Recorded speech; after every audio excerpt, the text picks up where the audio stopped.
Hello, ladies and gentlemen, and welcome here to the Plex to another great edition of Cock Hockey here in actually sunny Irma for this Saturday afternoon action as the two teams have taken the ice behind us. It's the ACHA's Alabama Crimson Tide versus College Hockey South AAU's Cock Hockey. Calvin, what do you think about how South Carolina responded last night after a tough weekend against Georgia? What does that say about them looking forward, this game, and the road beyond? Well, I mean, last night was just an absolute brutal beatdown in a lot of ways. I mean, you were there. You saw a lot of fights, a lot of scoring for South Carolina. So a great response, especially after a tough week, like you said. But I expect this to be a tough matchup today after an intense game last night, an afternoon game after an evening game that went pretty late. So I'm expecting some sloppy hockey today for sure. Yeah, and that's something that's affected South Carolina in the past, especially in the first periods. We'll see if that materializes. The teams have taken the ice for warm-ups. We're going to take a quick break. We'll be back with starting lineups, the national anthem, and the first period of action.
And ladies and gentlemen, with about 2 minutes to go here in warm-ups from the Plex in Irmo, South Carolina for this action between South Carolina and Alabama, we're going to go through the starting lineups here. Calvin, why don't you tell us about the Gamecocks, how they're lining up this afternoon? Absolutely, JP. So starting on offense for South Carolina, we have Jake Pushkar, who just reached 100 career points last night, so a big congratulations to him for the junior captain. As well on offense, he has Marco Panetta and Carson Scove. Then on the defensive unit, Tommy Marvin and Kai Bonsukin, a young duo there.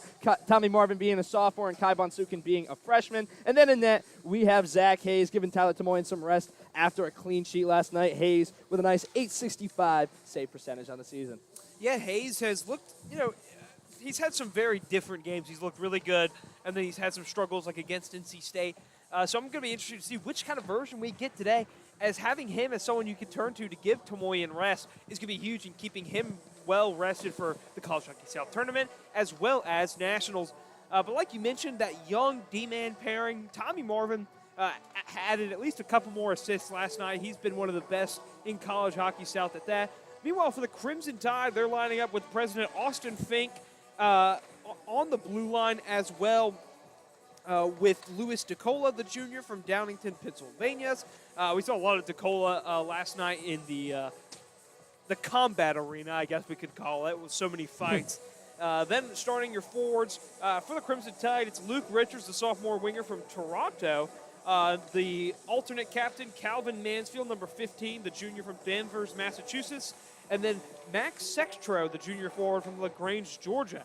Sextro had some good opportunities last night, a breakaway, but Tyler Tamoyan pitched a shutout, Calvin. Yeah, I mean, Tyler Tamoyan, he's just been such a staple for this team all season long.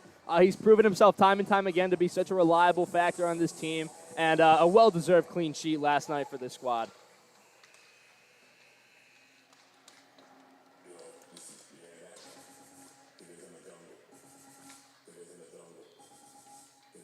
And, these kind of opportunities, Alabama is going to be a team you might see a lot more of in the coming years with them joining that new league, the ACCHL, with Auburn, Georgia, Louisville, UNC, and NC State. A lot of these kind of local schools getting together in one league. You'll see a lot more of this ACHA side, which has been around since 2005. And, they look pretty good in their all crimson outfits with some nice striping. But the Gamecocks are coming with the clean black, gold, and black look, the championship jerseys, which you really just you can't say enough of. Yeah, I mean, two games in a row where they've had some pretty impressive jersey wear, those nice blackouts last night, and then rocking the gold today. Ladies and gentlemen, good afternoon. Welcome to the First Responder Night was a huge success for the Gamecocks. Between the Alabama Tide and your South Carolina Gamecocks. Yeah, I saw they did the ceremonial puck drop with some members of the fire department, I believe. And I do believe we will be getting another one here. Robert Hood Gibson and Dr. Rhea Saddam. They are joined by Flight Adventure Park CEO Stephen Whippaw.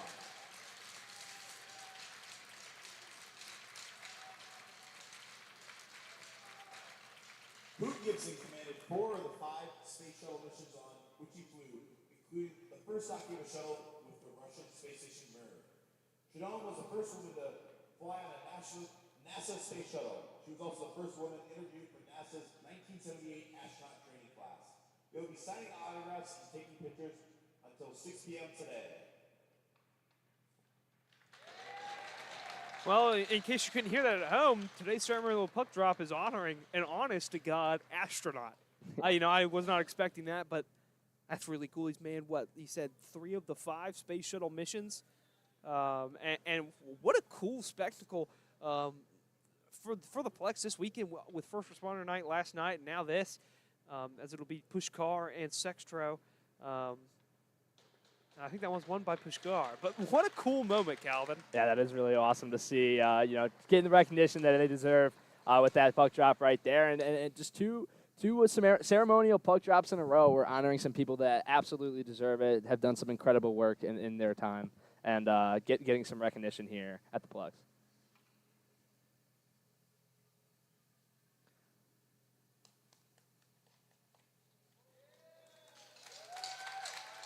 Nice little photo out there for the team. Absolutely, and then, he's clapped off the ice by The good crowd for a Saturday turnout here at the Plex. See a lot of, maybe some family members of Alabama players, which is always fun to see as they go through the starting lineups here. I also, I think I forgot to mention that Dunnigan is starting in net yet again for Alabama, who really played admirably last night, had nearly, I think, 40 saves despite giving up 7 goals. South Carolina was just putting shots on, and Alabama did not help their goalie out at all. The defense in front of him was quite porous, and, well, there's really nothing he could do. Definitely an interesting decision playing the same goalie 2 days in a row, especially after a night game going into a day game. But they're just showing that they have trust in their guy. I mean, he's been having an impressive season. He's got a 3.78 goal allowed per game, a 1-4 record, but it's not always on the goalie. But the 9/11 save percentage is really the stat that I'm looking at here, JP. 180 saves on 206 shot attempts. So you can tell that this is a defense that lets their goalie take a lot of shots, and he's making a good amount of saves. Yeah, I mean, the save percentage being that high, well, he has a goal allowed average nearing 4. I think that says a lot about just the amount of shots on that Alabama has allowed. And you really got to feel for a guy because it's a thankless job. And I think that's key for South Carolina here to keep up that same effort. You've shown you can get by him. But we're going to take a quick break here for the national anthem.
With the anthem concluding, the sticks clatter and the ice.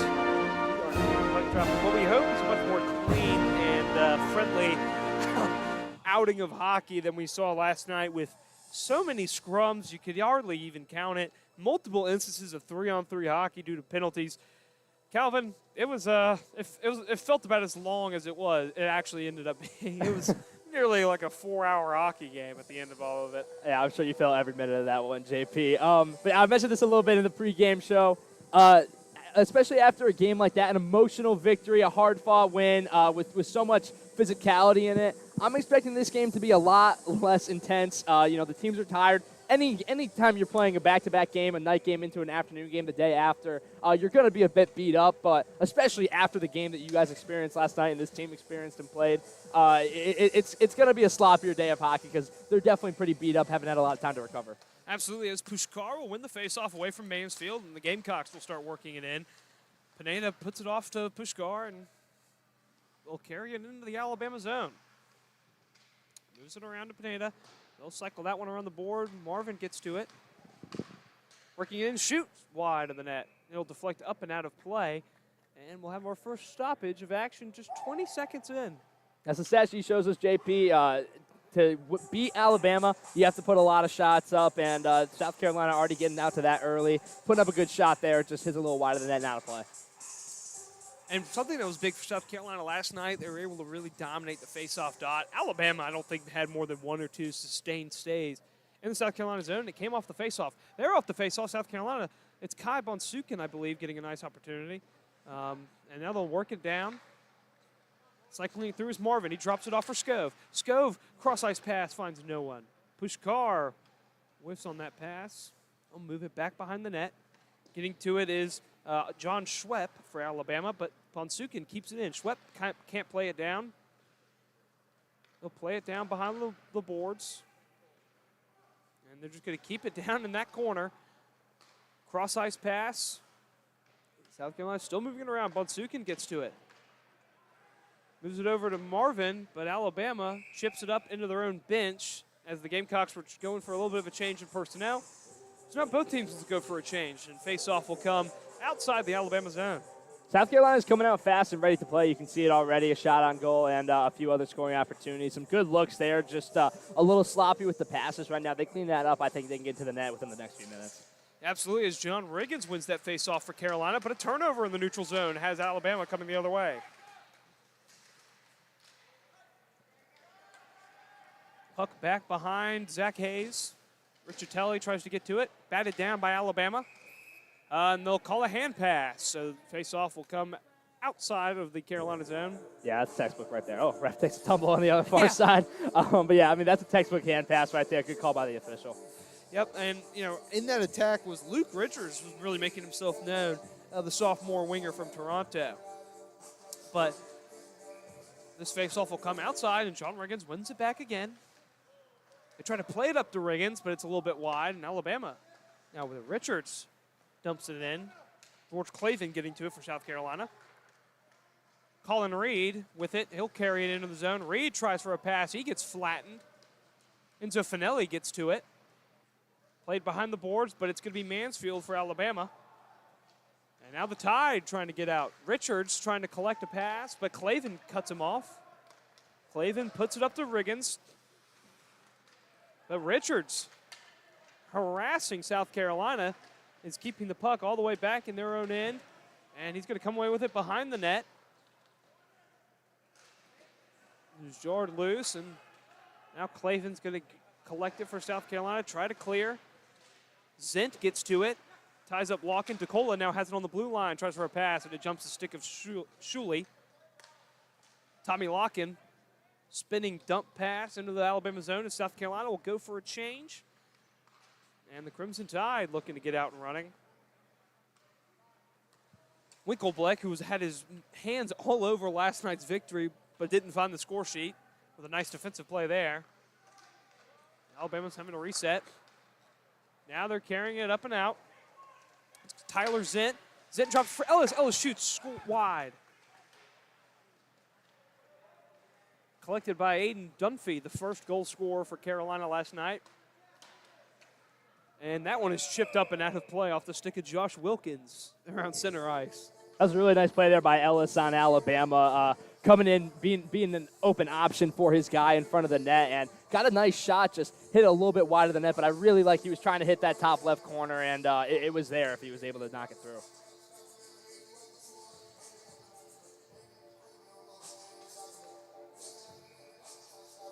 Some good hockey from both sides so far in this matchup. Alabama definitely starting to get warmed up a little bit, shaking off that rust. Absolutely, in South Carolina, as Ronan Mulcairn has that one jump and stick, and the Crimson Tide looking to take advantage. Byron had it. Now the puck will leak into the slot, and coming away is going to be Tommy Lockin trying to get to it. You know, in that first period last night, South Carolina turned it over in their own end multiple times, but Alabama couldn't convert. You don't want to give them those kinds of opportunities again, as that pass is chipped all the way up. It's Richards trying to get to it for Alabama, but it's going to be Mulcairn for South Carolina. But Richards, ever the harasser, but Kai Bonsukin introduces him to the ice, and we're going to get a call here. I think it's going to be interference on Bonsukin. Yeah, that might be just some leftover emotion from last night. I mean, I think the refs are also trying to make this, they're not going to let this delve into what it became last night. You know, the puck was gone a little bit. Bonsukin with a big hit, and now it's a big early opportunity for Alabama. And if there's one thing this South Carolina team is good at, it's getting into the penalty box. And so, you know, it's starting off with a power play here, trying to get the penalty kill. Definitely not where you want to be this early into the game, especially when Alabama's been looking really good these past few minutes. Absolutely, DeCola has it off the faceoff. He'll dump it down to Zent. Zent gets to Ellis. Ellis will send it around to Shuley. Shuley tries to pass it into the slot, but it hits the net. Shuley gets it back. He's surveying. Gets it back into the point. That one's put on. Saved by Hayes, and then he covers it up. I think that was Jensen Lopez who put it on net. Hayes with the initial save with the pad, and then he ended up covering it up. But that's something that South Carolina should be careful of because that's the difference between Hayes and Tamoy. And Hayes does struggle with those rebounds a little bit. Yeah, something you got to be good at as a goalie is cleaning up those rebounds, making sure nothing gets open and free. And a good play there by Hayes. As soon as it hits his pad, finds it with his glove, knocks it down, and now they have a face-off. Yeah, as Shuli's kicked out of the face-off dot, but it doesn't matter because Alabama wins it. They'll get it up to Lopez, and it jumps a stick. Lock-in racing back for Carolina. And coming out of the net to play it was Bryce Dunnigan, and he almost turned it over. Yeah, and now Lockett has it, and he's shot on, and it's inadvertently saved by Dunnigan. Dunnigan just saved the game with his skate there real quick. He wasn't paying attention. Now Alabama has it. Lopez with a shot on, and he scores! Lopez, Jensen Lopez, the junior forward from Nashville, Tennessee. 50 seconds into the power play puts Alabama up 1-0. Yeah, I'm not sure if it was Lopez or if it tipped off Zent in front of the net, but either way, that was Lopez's play through and through. A fantastic play for Alabama. A power play goal gets them up 1-0 early, and their first time scoring this series. So definitely a better start than they had last night, trying to get a win and tie the series. Well, and you talk about how quick a game can change. It looked like South Carolina, through sheer grit and determination, had generated a goal, but Dunnigan saves it on accident. And then they come down, and Alabama scores quickly in response. But here comes Carson Scove and the Gamecocks. They'll work it up to Bonsukin.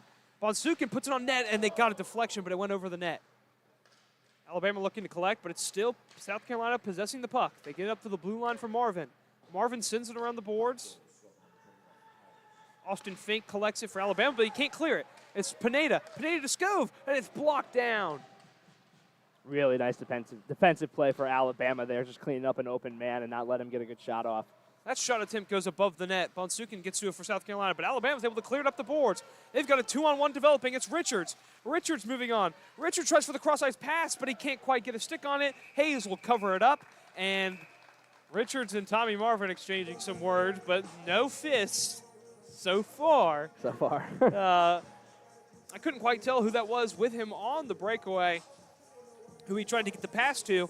It was just a little bit late. He couldn't get his stick to it for a shot. Yeah, and a huge shout out to Kai Bonsukin coming in from out of nowhere, really. DK Metcalf-style chase down right there from behind and able to get in front of him, kind of wreak havoc on that play where it looks like he would have had an open shot.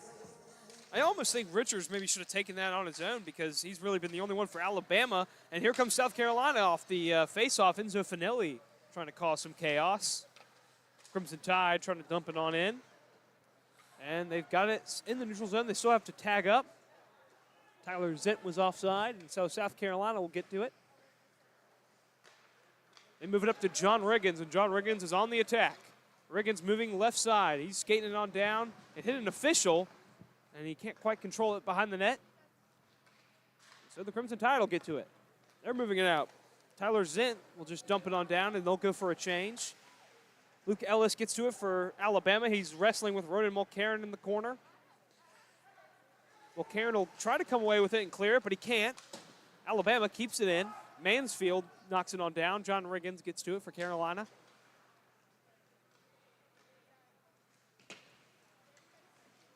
Aiden Dunphy skating the puck away for South Carolina. He'll dump it down. The Gamecocks will go for some changes. They could take – Alabama didn't know it. They had it wide open there, but Tommy Marvin intercepts the pass. He couldn't quite take it in. Would have been offsides. And Dunnigan will just play it on down for Alabama. Yeah, Dunnigan's a goalie that likes to come out. He's got to be careful with that, though. It's almost bit him in the tail a few times so far. And now skating on is Alabama. Sectro with the pass. Lopez will shoot it. It's deflected by Tommy Marvin up and out of play. Good stick play by Marvin to deflect that one as Lopez had it teed up. Yeah, after that goal, South Carolina's definitely starting to dial in a little bit more on defense. You make one mistake, and now you're getting back into the rhythm of things and making a few nice defensive plays here, preventing shots, and not even letting Hayes have to worry about it. Yeah, and here comes the face-off. It's going to be Shule taking it for Alabama. Matthew Winklebleck will win it away for Carolina, and Tommy Marvin skating away. He tried to throw for a through pass to Tommy Locken, but Locken had slipped and fallen down, and so it's going to be icing on South Carolina. It just seems like right now they came out looking more fiery and more energetic than Alabama did, but the tides have kind of changed real quick.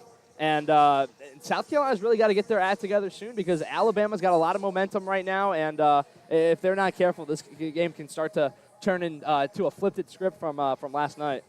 Yeah, but I mean, if there was anything that this South Carolina team is consistent at doing, it's doing this in the first period and then turning it on late. As John Riggins will win that face-off, get it back to Tommy Marvin. Marvin will move it over back to Riggins. Riggins on the right face-off circle. He shoots, and it's saved by Dunnigan.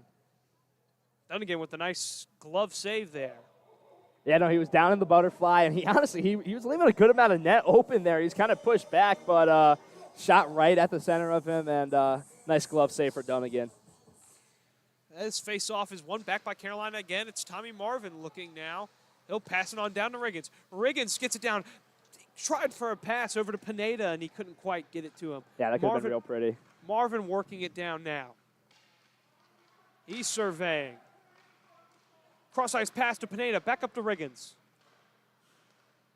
They get it back to Marvin. Marvin gets over to Riggins. Riggins shoots, but he doesn't get enough on it.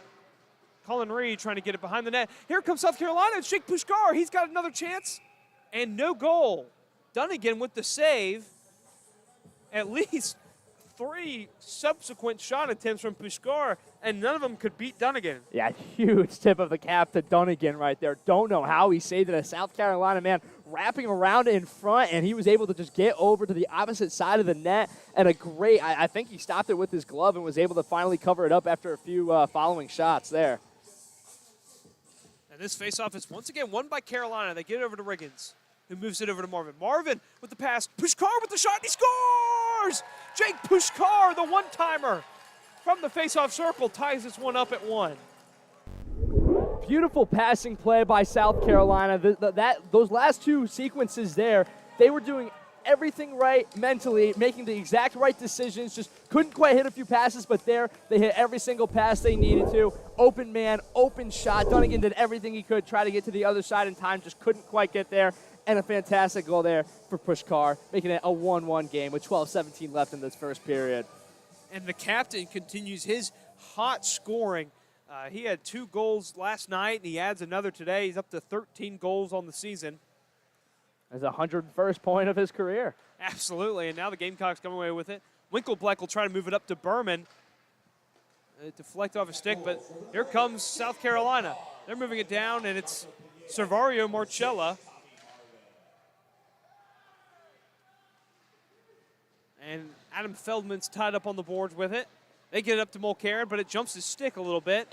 Mulcairn is taken down by Richards. Richards is taken down by Mulcairn.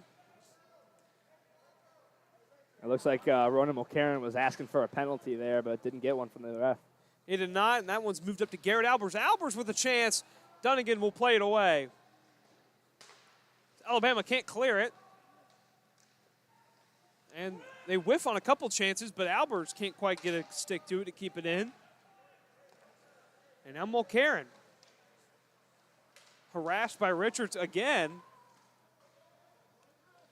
And Mulcairn is still skating all the way down the length of the ice, giving South Carolina a chance to change some personnel. Here comes Alabama off the counter. They're moving it down. It's Shuley. Shuley with a backhanded chance, but it's saved by Hayes. Hayes doing what he needed to do right there, just standing on his post. Absolutely. There's a whistle here. Not quite sure what for. Faceoff is going to come all the way back into the South Carolina zone, though. So maybe I think maybe they played it with a high stick. Yeah, maybe. I'm not sure. I didn't see a hand signal from the official, just the whistle. Maybe they thought Hayes covered it. I'm not quite sure what happened. No, but Alabama will win the faceoff, and now they'll try to set up shop. Zint has it. Tried for the cross-ice pass to Ellis, but now it's Tommy Locken coming away. He's got Matthew Winkleblack to his right, Josh Wilkins behind him. He'll try to move it up towards Winkleblack, but they can't quite get to it. Puck still loose behind the net. Winkleblack goes down. No call. Alabama moving it around now. And here comes Luke Ellis in response. Luke Ellis skating on. He shoots it right into the skate of Clavin. Ellis still has possession. He's dislodged. Shuley loses it, but it's right back to DeCola. DeCola tries to get it down to Ellis. Winklebleck falls down. He gets it to Tommy Locken. It's a 2-on-1 developing. Locken has Wilkins to his left. He passes it up to Wilkins. Wilkins moves it, and he scores! Josh Wilkins! The 2-on-1 puts South Carolina up 2-1 here in the first period. What a beautiful series of hockey you just saw right there, folks. Outstanding play on defense, falling down onto the ice, able to get it up to his man, finds the open guy in front of the net, and just a beautiful move to get past Dunnigan. And I just want to give a huge shout out to Cleveland there, who had a few really nice defensive plays in South Carolina's zone.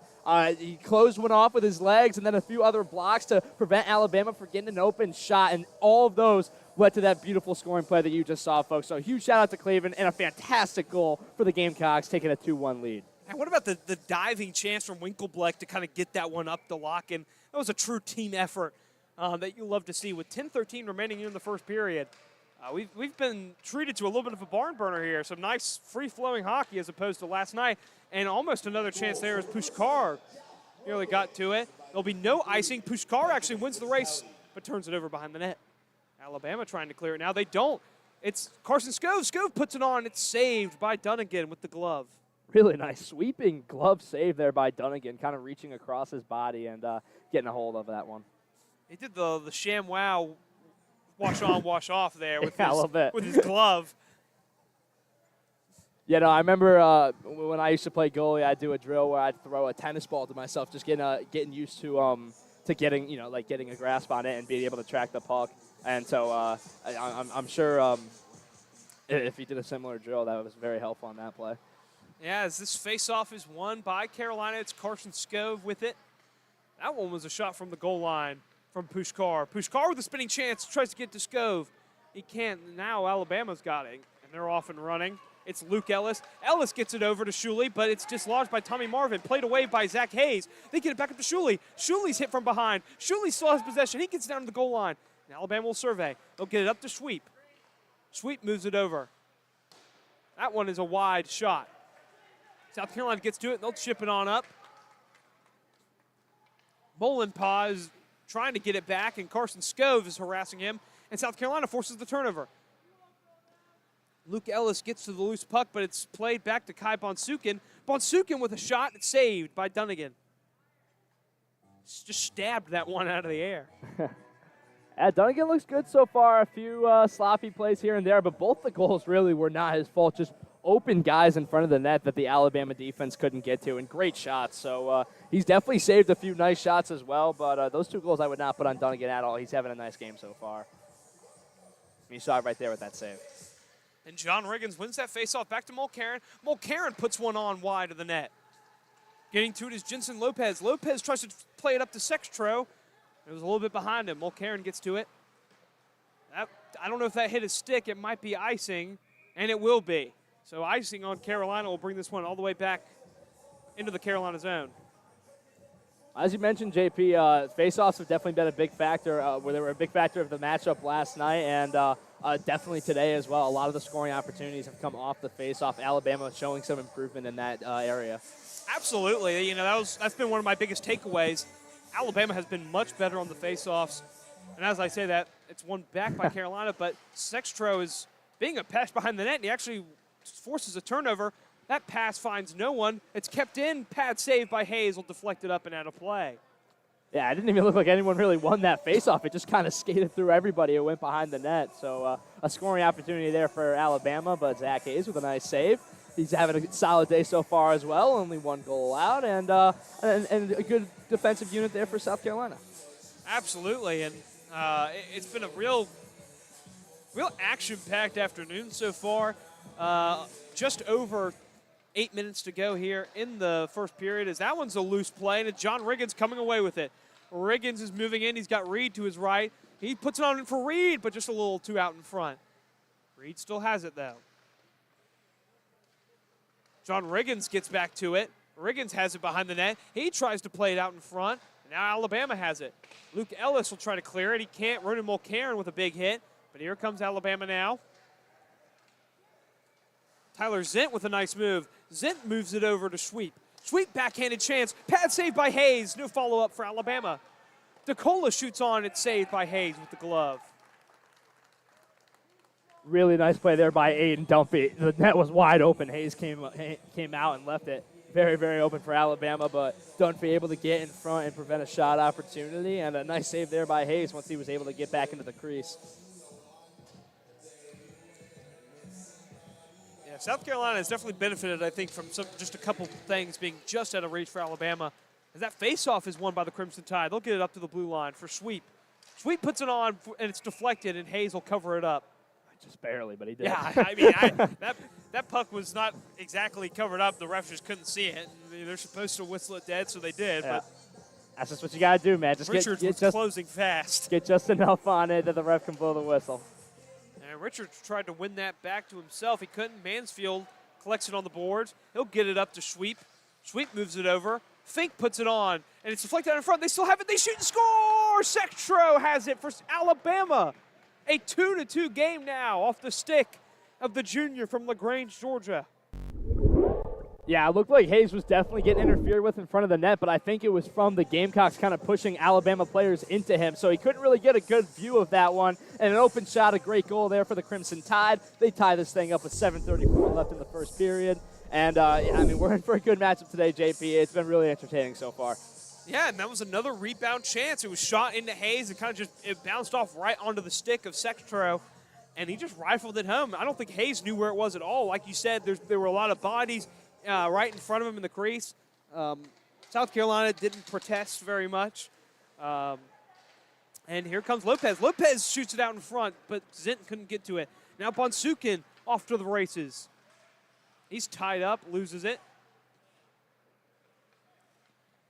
Jensen Lopez skating on for Alabama now. Tyler Zint dumps it off to Ellis. Ellis back to Lopez. That one's shot on, saved by Hayes, and Tommy Locken will get to it in response. They get it up to Tommy Marvin, but Marvin is tied up with the stick and loses it. Alabama had a chance at a 2-on-1, but they just missed the pass to Lopez, and then a takedown there by Lopez. No call. This one's chipped on to Ellis. Can't quite get to it, so Alabama will retreat and go for a change. I like the no call there on that play. There was no stick contact. He just slipped on the ice and fell. It may have looked bad from your point of view, but I think it was a great no call by the ref. I think that he kind of just he would have fallen regardless of who was there. Like, yeah. And there's a broken stick for Josh Wilkins. I think that's the first broken stick I've ever seen here. Nate Byron skating on now for Alabama. He ties up Aiden Dunphy on the boards. Sextro coming over to try and help, but Dunphy evades both of them. And they try to play that one up to Winkleblack. He can't quite get to it, but it's Carson Scove with South Carolina. That's shot on, blocked by Byron. Alabama trying to skate away with it. That one's almost a turnover in the neutral zone, but here comes Alabama. Alabama will shoot it on Mansfield wide. Fink gets to it. Big hit delivered there by Marco Pineda and Ronan Mulcairn, but Alabama's still with possession. That one's a pass up to the point. They get over to Sextro, back over to Byron. Byron working it down. They get down to the goal line with Richards. Richards puts it on. It's blocked by Jake Pushkar. Mansfield tying him up now. Richards will come away with it. Richards, a big hit on him, and now it's Carson Scove. They got to be careful in the offensive zone. They're still the head of the stick on the rink. Yeah, Scove moving it around. He's got Pineda. Pineda will play it up the boards to Clavin, but that one's knocked away by Richards, and Alabama will go for a change now. Ben Riccitelli has it now for the Gamecocks. He'll try to skate it all the way up. He'll shoot it. It's deflected. The stick has been removed by an official just tossing it out of play.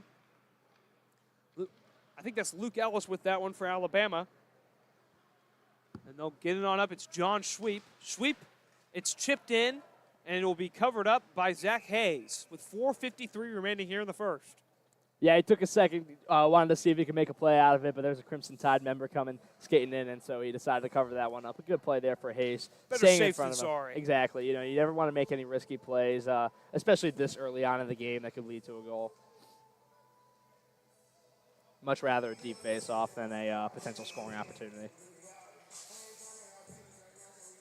There's a, I think, inadvertent whistle. They'll kick John Riggins out of the face-off circle in favor of Enzo Finelli. And this face-off is won back by Alabama, but it leaves the blue line.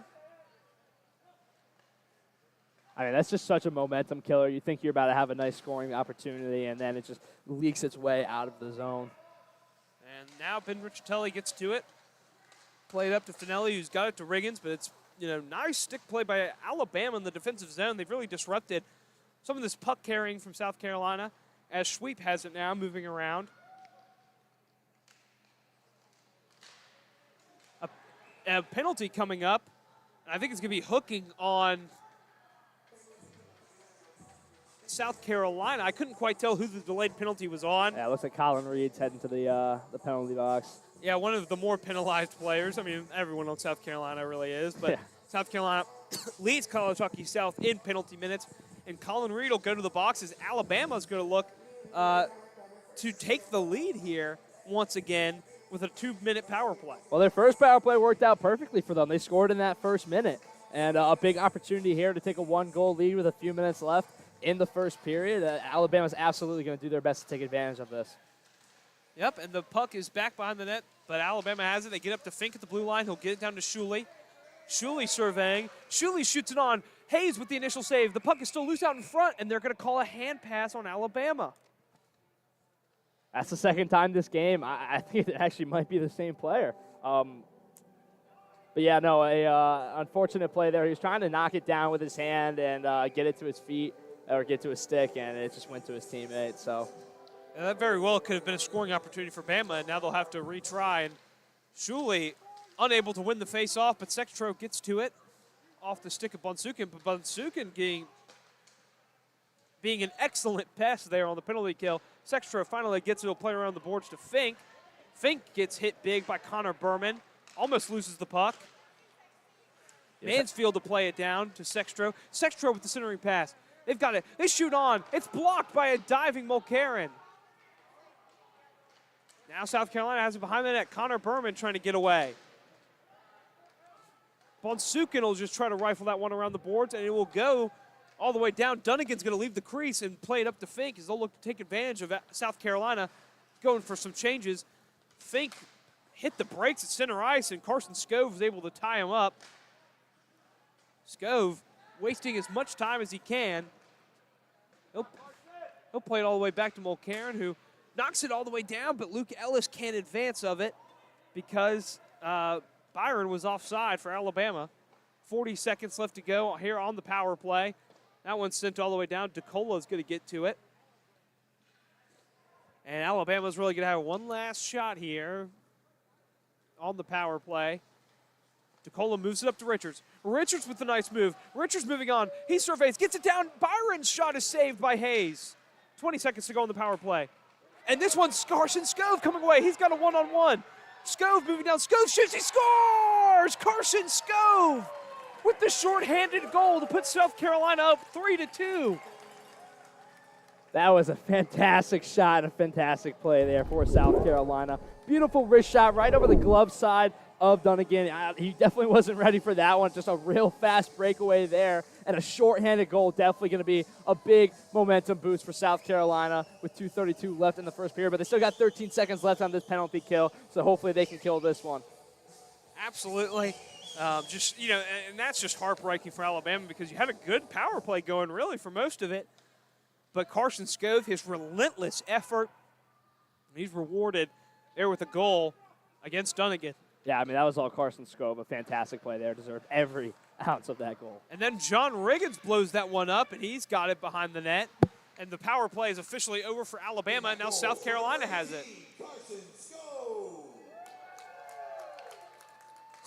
They move it over to Ronan Mulcairn. Mulcairn with a shot wide of the net. Dunphy can't quite keep it in for South Carolina with under 2 minutes to go here in the first period. John Riggins has it. Riggins moves it down to Reed. Reed with a nice move. Reed shoots. It hits the post. Alabama players collide out in front, and Dunnigan's had enough. He'll just ice it. But what a move by Colin Reed. Went through the legs there. And yeah, Colin Reed, that would have been one of the best goals we would have seen all year. A fantastic play weaving in and out of defenders. Just hits that top post. And, unfortunate series of events there. But they're going to get a deep face-off. They have a one-goal lead and a potential scoring opportunity with 1:48 left in the first period. And now this face-off will come stick side of Dunnigan. It's one back by Alabama. Fink will move it around. Alabama trying to get up and out of there. Luke Ellis had it. He lost it. Zint has it back. Fink is harassed by John Riggins. Luke Ellis tried to play that one off the boards. Didn't quite go as far as he would have liked. Ben Richitelli will rifle it around. And John Riggins goes for a huge hit there on Molenpaw. And South Carolina tries to keep it in. They don't. That one's going to go down the length of the ice, and it will be icing with 1:11 here to go in the first period. I noticed a big difference in how Alabama and South Carolina are playing their defense. South Carolina is definitely using the body a little bit more, trying to make hits on the player before actually playing the puck, where Alabama's really utilizing their stick. And it looks like the referee is separating Colin Reed real quick. I think he's getting a little too conversational with Jensen Lopez there.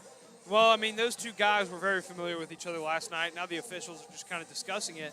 They're going to bring the faceoff back to center ice.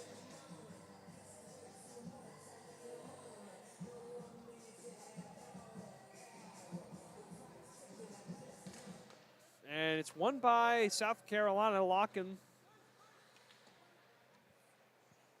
George Clavin with it now. Gets it over to Richitelli. Richitelli tries to move over to Pineda, and he's got him. Pineda has it all alone on the right wing. He shoots, and it's saved by Dunnigan. That was a real nice hustle play there by Pineda. Just skating up the ice. Good shot on goal, but Dunnigan, he's continuing to have a good game today. Really, I've been saying that none of the goals have been his fault by any means. A breakaway goal and just a few open, nice shots. So, but he's been playing solid back in that net for Alabama.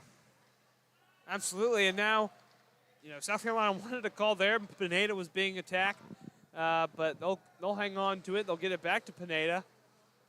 Pushkar has it now on the boards. He's tied up. Pineda trying to come help.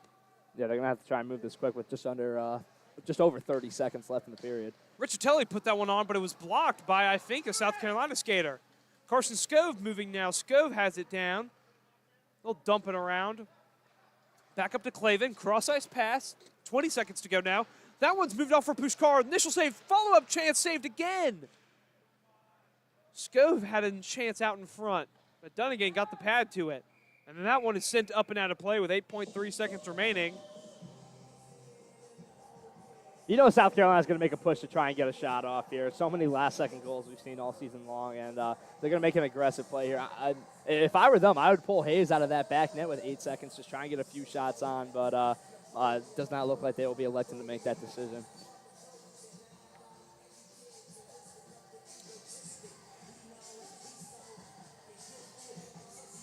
And this face-off won by South Carolina, shot on wide. George Clavin trying to get to it. 4 seconds left, deflected out in front. Alabama will get to it. They'll chip it out. And that will do it for the first period of action here from the Plex. A humdinger of a showdown so far. A 3-2 South Carolina lead after 20 minutes. Calvin, your takeaways. It's been a real fun one so far, JP. It really has a lot of exciting goals, a few power plays, shorthanded. I mean, we've seen them all. Just a lot of really exciting hockey. A pretty even matchup so far as well. But Alabama, they really need to limit the amount of shots that South Carolina is getting on Dunnigan, because that's been their problem all year long, is a lot of volume shots. He makes saves, but, there's only so many that you can't let go past. And they got to clean that up if they want to win this one. Absolutely. We're going to take a break. We'll be back in 15 minutes for the start of the second period of action here from the Plex.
And here come the Gamecocks on the ice for the second period of action here from the sunny Irmo, South Carolina.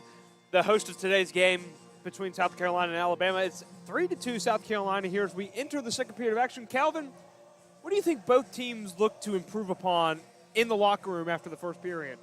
Well, there's really not much to say. It was a really great game of hockey in that first period. Both sides played well in a lot of aspects. As I said, at the end of the first period, Alabama really got to limit the amount of shots they're letting on goal for Dunnigan. It's been a problem for them all year long, and South Carolina is a team that loves to shoot. And for South Carolina, keep shooting the puck because that's how all their scoring opportunities have been. But they definitely got to clean up on the penalties a little bit. I know one of them led to a shorthanded goal, but that was just a really nice play there by Scope. But one of their other penalties led to a goal for Alabama. So cleaner hockey for South Carolina, better defense for Alabama, and I think we're going to be seeing a very even matchup again in this second period.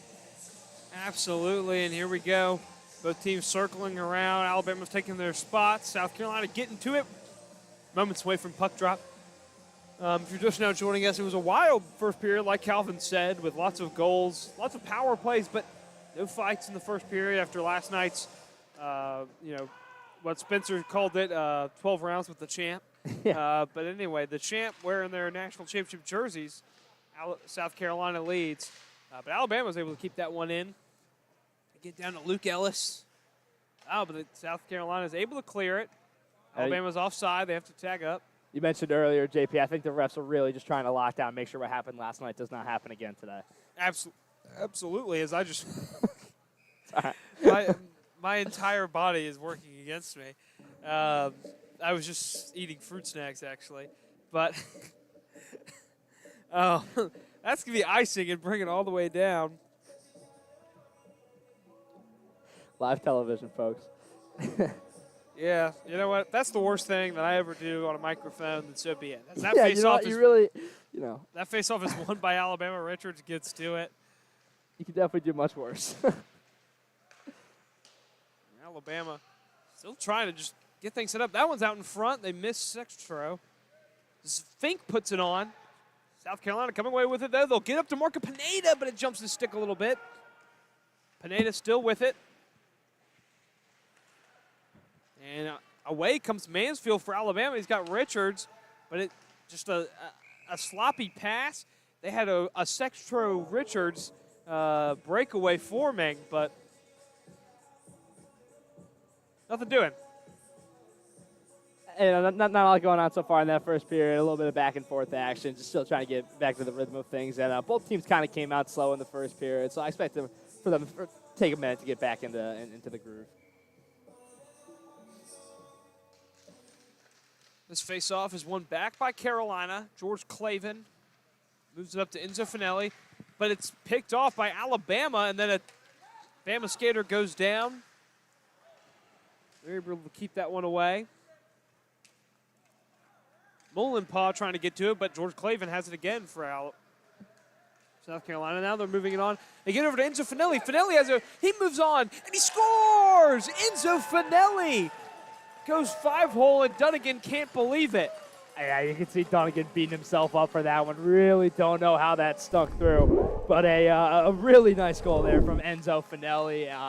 That's going to be haunting him in his dreams tonight. You know, the very first thing they teach you when you start playing goalie, you got to cover that 5-hole, and he just didn't do it there. He's hopping down in a butterfly and left it open right down the middle. You can see his teammates going over, making sure he's all right because he's been having a good game so far. But, yeah, he's going to be kicking himself for that one for the rest of the game for sure. And Finelli tallying goals in back-to-back contests. He had a nice one last night. That's his 6th of the season.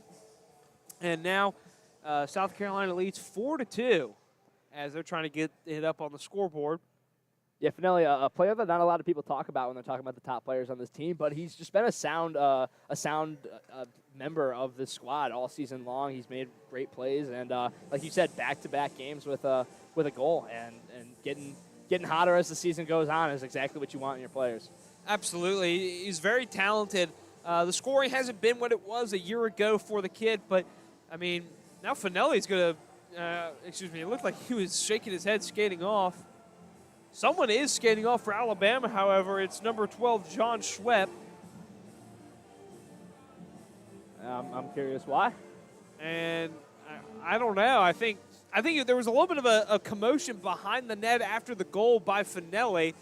I don't know if it's related to that. DeCola is none too pleased. The refs are discussing things over at the scorer's table. Yeah, I really don't know. We saw this in the Boston College game that we did, JP, where there was just a few times where players skated off for a little bit and then came back on, and we never really understood why. But knowing the history between these two teams, I'm curious if it does have some conflict. I think it has to do with what happened after the goal. Is more referee discussion. Yeah, no, they might be trying to figure out what penalties to assess right now. Because I did see the South Carolina players on the ice were celebrating behind the net, and it looked like there was one member of the Alabama squad in that mix. So, as the Plex plays na goodbye. So he might be out. Jensen Lopez has skated over for South Carolina, or for Alabama. Enzo Finelli is going into the box after scoring a goal. What? I'm not quite sure. Now Riggins and Lopez are talking. I mean, I didn't see any physicality, any pushing or shoving, so it must have all been verbal. He must have said some bad stuff to earn a 2-minute penalty after scoring a goal. Someone else just went in the box for Alabama, so... Yeah, my guess is that he's serving the penalty for the player that left, and I can't quite see who is in the box right now, but it's most likely just serving for another player. I don't think he was active in that issue. And it'll be 2 minutes of 4-on-4 and then 3 minutes of a power play. I think for Alabama. No. No, it'll be 3 minutes of power play for South Carolina.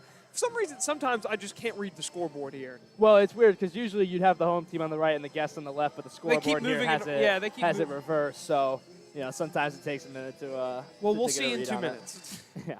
As that faceoff is won, back by Pushkar, he gets it to Skov, and 4-on-4 hockey. We saw a lot of it last night. We saw a lot of 3-on-3 hockey as well, but 4-on-4 is something where South Carolina really thrives. Their physicality and skill allows them to really take advantage of the open ice. And Skov will drop it back. Clavin shoots wide. Pushkar tries to get to it. I mean, you saw right there, a lot of open ice to be skating with, and South Carolina's taking advantage of it. Absolutely. As Clavin moving it on in, they get it down low, and Dunnigan with the save off of Pushkar. Pushkar just couldn't quite get a real attempt on it. Yeah, no, he just kind of hit it into the pad of Dunnigan. He was able to cover it up with the glove. But, 35 seconds off the power play so far, the 4-on-4. And we're seeing a lot of open ice and a lot of skating opportunity for South Carolina. As you said, JP, that's where they thrive and they do their best. Yep. And, for Alabama, this is going to be really about survival. You just went down 2. If you can survive this 4-on-4, you can really kind of work on chipping your way back into this one. And South Carolina was almost working it down. Pushkar still has it. He's skating around. Just trying to avoid number 24, Louis DeCola. And that one's going to exit the zone, and South Carolina will have to reposition themselves. George Clavin, who we've seen a lot of tonight, getting to it. But Alabama dislodging people from puck. DeCola has it at the blue line. He puts it on. It's deflected by Riccitelli. Nice move there by Riccitelli, dropping to a knee to block that one. And now South Carolina, it's been Riccitelli. He's moving on. He's tied up by DeCola. And Riccitelli just going to exit the zone and cycle back out. He's moving it on now. He goes backhand, and it's wide of the net. Yeah, not a lot of opportunity there for him, but he got a pretty good hit off with that backhand. And then Skov will take that one wide. Gamecock still with it in. They'll move it over to Dunphy. Dunphy has it. Dunphy with a move. He gets into the slot. Now he'll retreat. He'll work down. Just over 10 seconds left of 4-on-4 hockey. Connor Berman had Mulcairn, lost it, and now here comes Ellis for Alabama. You got Dunphy skating back. Ellis takes a shot, and it's saved by Hayes. Dunphy really closed down on that gap right there. He had an open breakaway, and he forced him to shoot it from far out, where Zach Hayes had the whole net covered. So a really nice play there by Aiden Dunphy to keep it a 4-2 game and prevent a really nice scoring opportunity for Alabama. So it will be a South Carolina power play after this. You saw Finelli. He's itching to get out of the box. He almost opened it a little too early with 3 seconds remaining of 4-on-4. Yeah, as a So player, now it's really tough for Ellis because you had a nice opportunity there, but Dunphy's back skate was really, really good. Forced you in to a low percentage shot. And now it's a man advantage for South Carolina. Pushkar will carry it in. He'll move it over to Riggins. Riggins surveying, and he'll just cycle over to the slot. Gets it down to Marvin. Marvin back over to Riggins. Riggins skating. Riggins moving. Down to the faceoff circle. He shoots. He scores! John Riggins puts South Carolina up 5-2 with that one. A power play goal. I'm curious if they even give Marvin the assist on that one because Riggins had it for a while before he finally put a shot on net and somehow just sneaks past Dunnigan there. Really nice play there from John Riggins. As you know, skidded all over the rink and was finally able to knock it through. 5-2 game here, and South Carolina really coming away with this one. And worst of all for Alabama, because that was scored before there were 2 minutes left. Or excuse me, no, this is a 5-minute major, so the power play doesn't go away. I was thinking of the 4-minute power play rules. This is a 5-minute major on Alabama, so South Carolina still on the man advantage, up 5-2. Yeah, man, that's the killer thing about a major penalty, especially when you're losing. It's going to be really hard for Alabama to get back into this one. They'll move it over to Riccitelli. Riccitelli brings it in. Plays it back to Scove. Scove moves it over to Winklebleck. Winklebleck plays it to nobody. Lock-in gets to it. Lock-in has it, right wing. He goes cross-ice to Riccitelli. Riccitelli will move it back to Bonsukin at the point. Bonsukin shoots it on, it's saved. Lock-in has it now. Winklebleck took a stumble out in front. Riccitelli has it now. Riccitelli tries to play it back to Bonsukin, spinning. It didn't go anywhere. Bonsukin still has it, though. He moves it on, tries to pick the corner. And it'll go up and out of play. And the refs are going to move in quickly now to try and remove Carson Scove and Max Sextro from each other's general area. Because, God willing, we will not see what we saw last night. Alabama, you know, you lost 7-0 last night in a game where you're kind of getting stomped down pretty good in the fighting area and on the scoreboard as well. So when it starts to look like that you're going to be losing this one badly again, they're up by 3 with 1:35 left on this major penalty, and a lot of goals are left to be scored. But still, I mean, we're only in the second period, so things are going to start getting chippy. Alabama's definitely getting heated about the results of this game so far. That one is shot on by Marco Pineda, and a great save by Dunnigan and a great clear by Alabama. That's a strong shot there from Pineda. Good save. And now it's really going to be, can Alabama weather the storm, not give up any more goals? They'll have to get at least one back here in the second period. Marco Pineda has it now. He'll go cross-ice with it to Riggins. Riggins plays it back up to Marvin. Marvin goes down to Pineda, who had it on his skate for a bit. Pineda shoots. Pad save. Follow-up chance saved by Dunnigan. What a save by Dunnigan there. Sprawling out like a fish out of water. Now Pineda working it back down, and another save by Dunnigan. Alabama trying to clear, and they can't. Tommy Marvin knocks it down. Marvin moving down on in. That one gets over to Riggins. Riggins still with it, and it just goes wide. Pineda with it now. 40 seconds remaining on the power play. They get it over to Riggins. Riggins plays it down. They got it out in front. Riggins moving it around now still. 30 seconds left on the power play. Riggins gets it over to Marvin here at the point. Marvin puts it on looking for a deflection, and it'll go up and out of play. You know, as a goalie, no matter the outcome of this game, no matter how many goals you let in, Dunnigan can at least say, I made that save, because that was a really, really sweet save across the net. He was on his belly, able to get the glove up and just get enough on it to keep it out of the net. So going out of this one, he has something that he can smile about if the game ends with the current trend. Absolutely, and that faceoff is won. 20 seconds to go for South Carolina. Riggins shoots, and it bounces like a basketball. Tommy Marvin took a big hit there after the faceoff. He got sent out of the zone. He got driven out like an offensive lineman. 17 seconds left on this power play, so I'm curious what South Carolina is able to do with it. And this faceoff still won with 15 seconds to go. Marvin will move it down to Riggins on the boards. Riggins will send it back to the point for Marvin, and they'll exchange position. Marvin will try to get to Riggins in the slot with the nifty backhanded pass. But Alabama has killed off this power play, but Pineda is still with it. He shoots on wide. And that one will not get out of the zone. Marvin keeps it in. But finally, Alabama will get to it. Mullen-Paw moves it over to Fink, who gets it up to Richards. Ooh. And they still have not cleared it. And a penalty coming up. Yeah, I think I saw a high stick there from South Carolina. Or excuse me, I think South Carolina was offsides. And Oh, yeah, that. now That's a high stick. yeah. I'm surprised they didn't call one there on the Gamecocks because it looked like for sure. I couldn't quite tell who it was. I'm thinking it was maybe Connor Berman. Looks like he hit him up in the face with his stick, but I guess not. The refs had a better view than I did. But it will be a deep face-off for South Carolina on the far side. Absolutely. I think that one was played with a high stick by Alabama, so it'll come back. And, well, now the puck leaves the zone. Not of Alabama's own doing, but they do finally get it out of their own end. Zint harassing. Fink intercepts that one in the neutral zone. Ellis will now try to carry it in. And not sure what the call was there. Maybe it was offsides.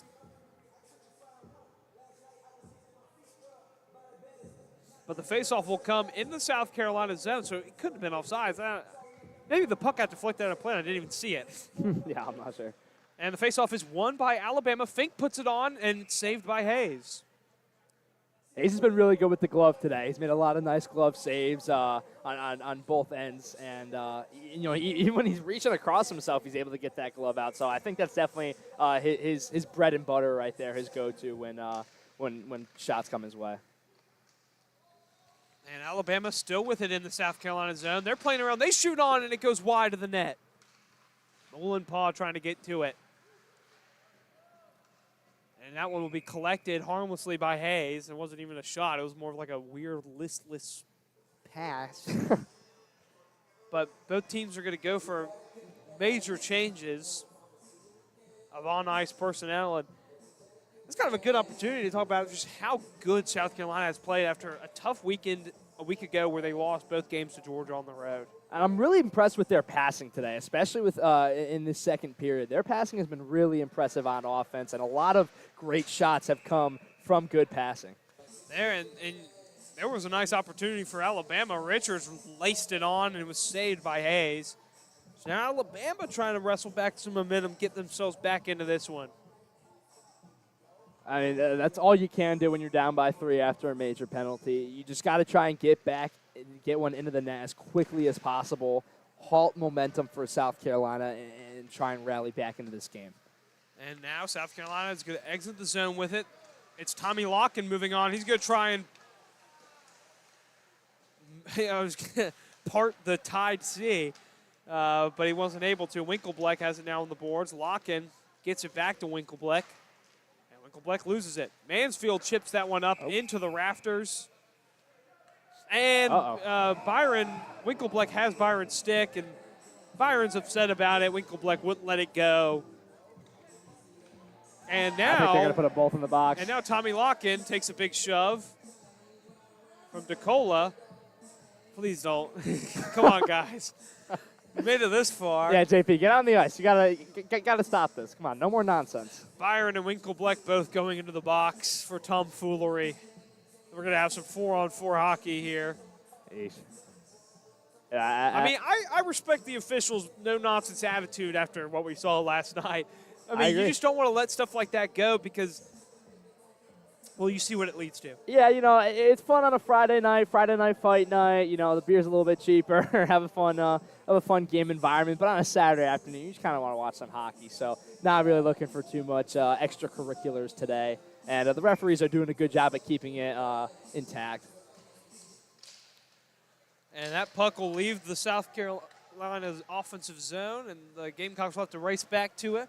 2 minutes of 4-on-4 action here for you guys as Ben Riccitelli tries to get it out of there, but it's Bass Shuley who keeps it in for Alabama. Shuley had it on the boards, but now it's a 3-on-2 developing for South Carolina.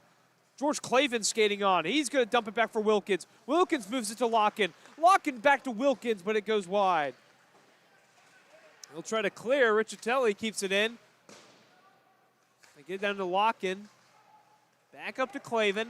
Clavin moves it over to Riccitelli. Riccitelli moves on, evades Zent, but delivers a big hit. And now a penalty will come up to South Carolina. That's not a surprise. I saw Riccitelli was battling somebody in that far right corner back behind the South Carolina net, and he was still pretty angry about that one. That was just... He launched himself into Zent's face at 11 million miles per hour, like Wolverine in Marvel Rivals. And, well, ladies and gentlemen, South Carolina's going to go on the penalty kill. It's going to be a 4-on-3.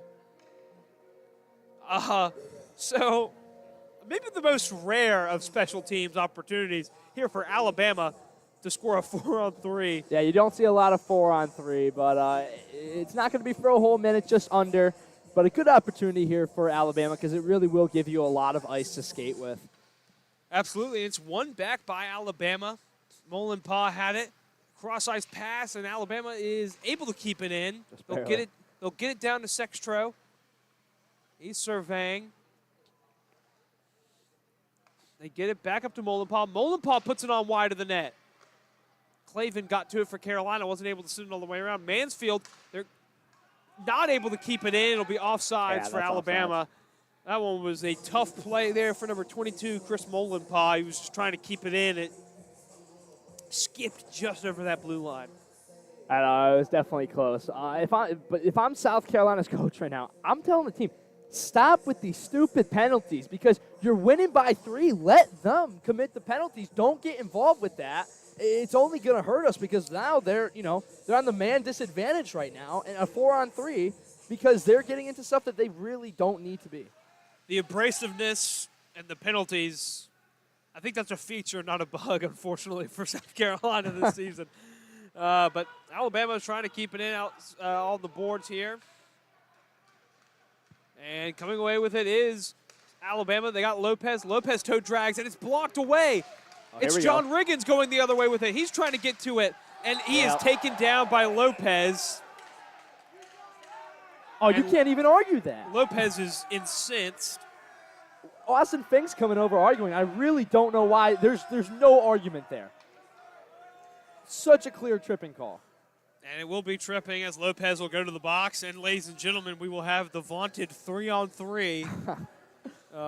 This should be fun. But, yeah, John Riggins, that's what the talent of someone like John Riggins can do for you because he is just so good that he can single-handedly turn a 4-on-3 power play for the other team into, back to even strength, even if it is 3-on-3.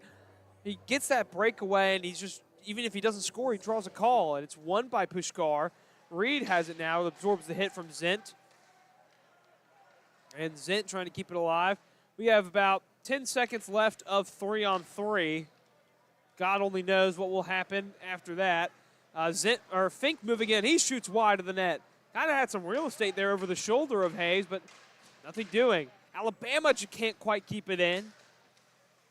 It's back to 4-on-4 now. It'll be 40 seconds of 4-on-4, and then it will be a South Carolina power play for a little bit. And Alabama still can't quite get it out of their own end. It's Byron skating with it now. Byron looking. He stops. He passes it in. Moving it on. Backhanded shot, and they score! It was Luis DeCola from Downingtown, Pennsylvania, the junior defenseman, taking the pass, going backhand with it over the shoulder of Hayes. Yeah, if this were EA NHL, he would have just gotten an achievement, knocked the water bottle off the goal after scoring that one. But a really impressive play there for Alabama, especially on the 4-on-4. It's going to be a 5-3 game now, and really, you're seeing this game kind of start to unravel on both sides. Yeah, that's a good way to put it. It's going to come down to that final period, I really think, because the score right now, it was 3. And the thing about a 2-goal lead in hockey, everyone will say it's the worst lead you can have in hockey because it's, they score 1, they have momentum, then they score another, it's a tie game. So South Carolina really needs to lock in right now and try and get back into the scoring. Well, it's funny you say that because then Alabama immediately won the face-off, and now they'll try to get it down and in. with about 5 seconds left of 4-on-4 action. Here comes South Carolina, absorbing a big hit from Ellis. They tried to play it in. Now they have to retouch because they're offsides. Tommy Marvin moving it on now for South Carolina. He loses the puck, but it's back to Riggins. Riggins with Ellis on him. He'll move it over to Marvin. Marvin over to Pushkar. Pushkar is just going to leave it back to Marvin. Down to Reed. Back up to Marvin. Marvin surveying. He'll move it over to Riggins. Riggins will try to play it down for Pushkar. They had him backdoor there. Yeah, it was a real nice look there from Riggins. And now back up to Riggins. Riggins will just put it on looking for a deflection. Marco Pineda coming over, and he'll get to it. We'll shovel it on down. There's about 10 seconds left of a power play for South Carolina. Puck still in the boards. Pushkar has it. Gets it over to Pineda. 5 seconds left. Colin Reed with the power play expiring. He'll put it on to Marvin. Cross-ice pass to Riggins, or to Pushkar, and it jumped his stick. And there's a nice play by Alabama. But they're not able to get control of the puck. It's Riggins moving on now. Riggins gets it over to Pineda. Pineda with the one-timer save by Dunnigan. Now Tommy Marvin still with the puck. They'll move it down towards the goal line. Alabama trying to clear. And Lopez is finally able to. And Luke Ellis is skating all the way down, but it will be icing on Alabama. So we'll bring the puck all the way back the other way.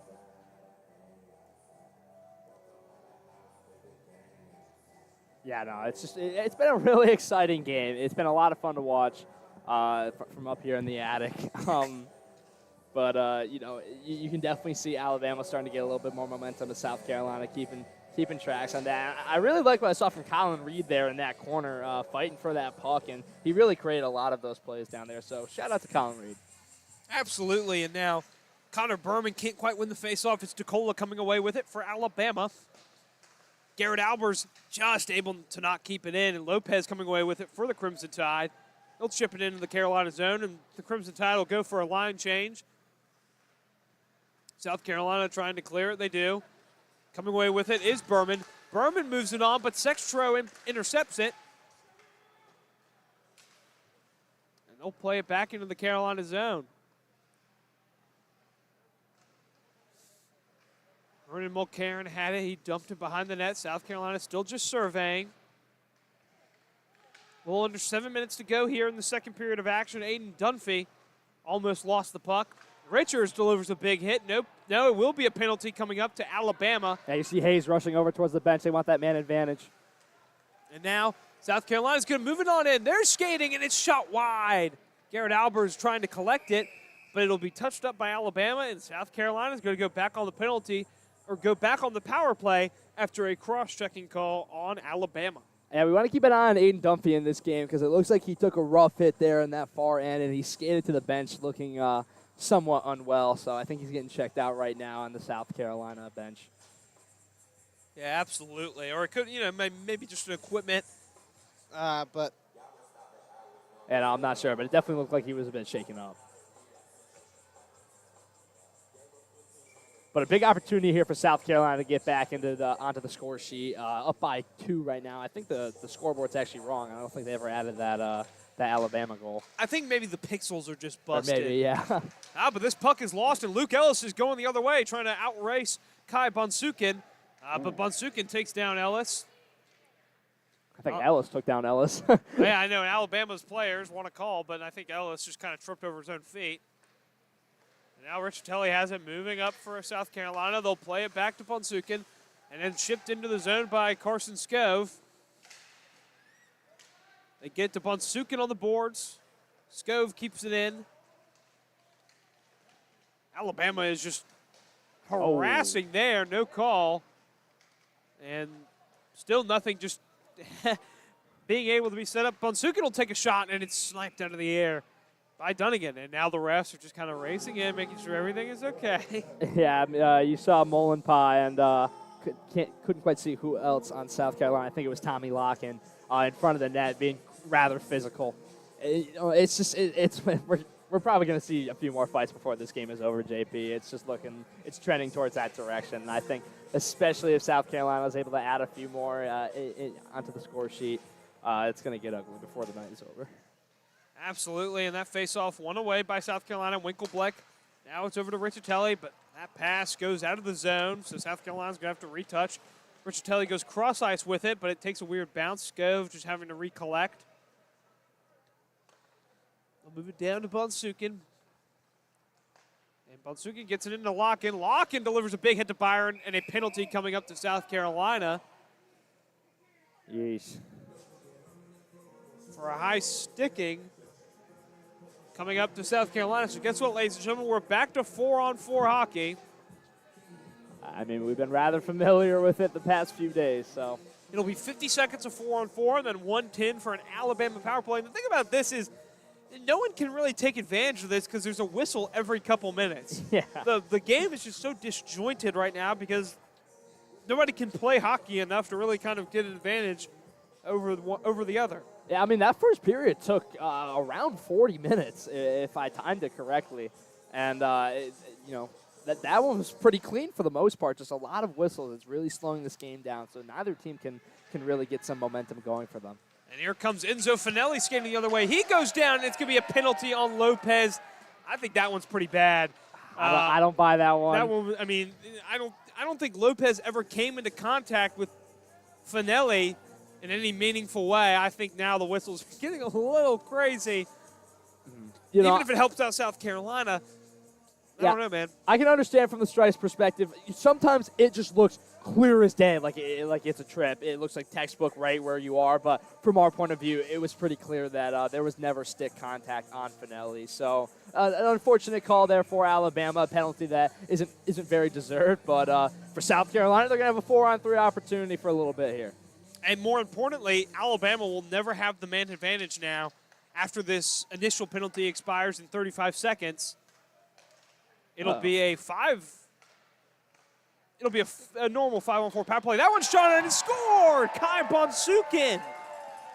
Just all alone there on the left face-off circle puts South Carolina back up 6-3. Yeah, a little double doink off that right post there. Nice shot, sneaks it past Dunnigan. Fantastic goal there for Bonsukin and South Carolina. Not just their 6th goal on the day. That's 13 in 2 games, and they're really putting up the goals on this Alabama Crimson Tide squad. As a "We Want 10" chant is erupting here. And then why not? Flex. They could probably get there. 6 with 5 left in the second period. But Tommy Marvin is now entering the penalty box. I don't know what could have happened there. I mean, do we get penalties for scoring now? I mean, we saw it earlier in the game as well with, I couldn't remember who. I think it might have been Finelli. It was Finelli, yeah. As Riggins and Pushkar getting the deets from the officials. Luke Ellis is talking to another one. DeCola and Shuley. Pushkar and Riggins seem none too pleased by whatever they've been told. I didn't see Marvin do anything. But I mean, I wasn't looking at him. He didn't even score the goal. So it was all Kai Bonsukin. So I guess now it's going to be a 4-on-3 for Alabama.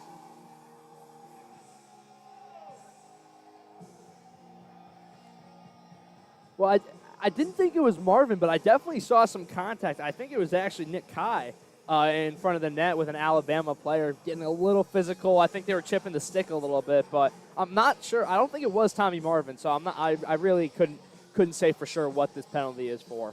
And now Pushkar is still hanging around the refs, shaking his head. But it's definitely looking like, I don't know, both teams now going back towards their bench. I don't think anybody knows what's happening. This is... I mean, this is like the opposite end of the spectrum from last night. This is like an over-policed state as opposed to a lawless, anarchy-ridden wasteland. It's Finelli and Wilkins on the ice joining Mulcairn. But also Aiden Dunphy. Aiden Dunphy skating off, though. He was just hanging out with Zach Hayes. I didn't even see him over there.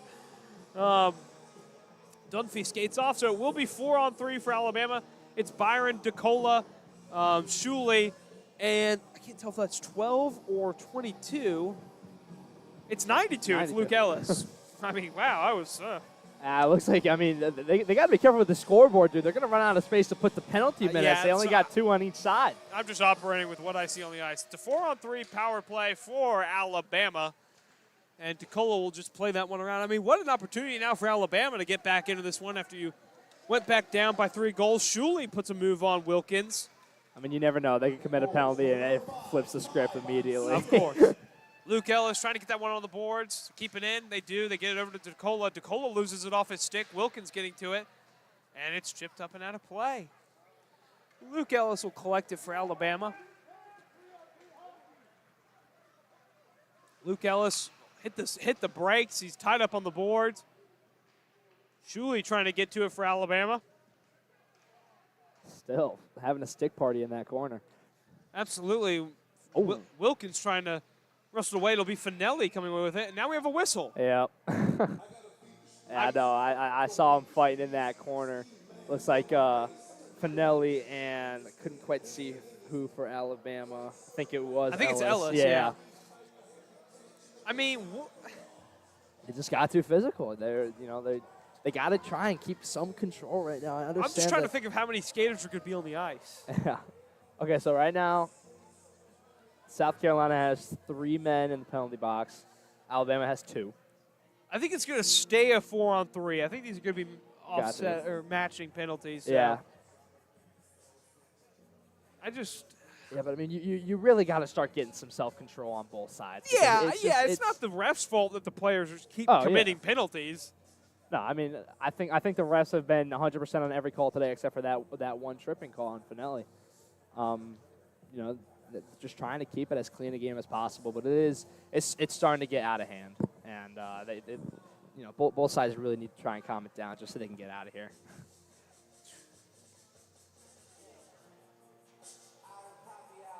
So in the fights last night, JP, what was the win percentage there? Did it look like South Carolina? South Carolina definitely won. But there were so many that I think maybe it became a wash at some point. I mean, this is truly one of the more ridiculous hockey games I think I've ever seen. I mean, it's been a fun one, It has. No, there's no denying that. I'm having fun, but it also gets to a point of frustration where I wish I just could go down there and tell them just knock it off, please. Don't want to be here all day waiting for them to assess penalties. Oh no, looks like the fans aren't thrilled right now for some reason. No, it's taking forever.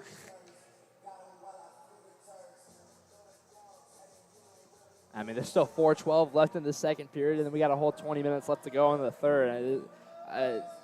At this pace, it looks like this game might shape up to be, about 3 hours. Yes. Jeez, dude, this is brutal. I think they're just working with the scorekeeper right now, trying to figure out who's going down for what. And I can say, as someone who was a scorekeeper in middle school and high school at my hockey rink, that in these types of games, you always dreaded them because you're trying to figure out who's got what for how many minutes, what to put on the board. So a big shout out to the scorekeeper here today. Definitely getting, I believe, definitely getting her money's worth today. I mean, that's true. I mean, this is just. I have no. It looks like we might be starting something soon. It's going to be still 4-on-3 hockey. I think we're getting ramped up. Would be nice. I was 2 seconds away from giving college basketball score updates.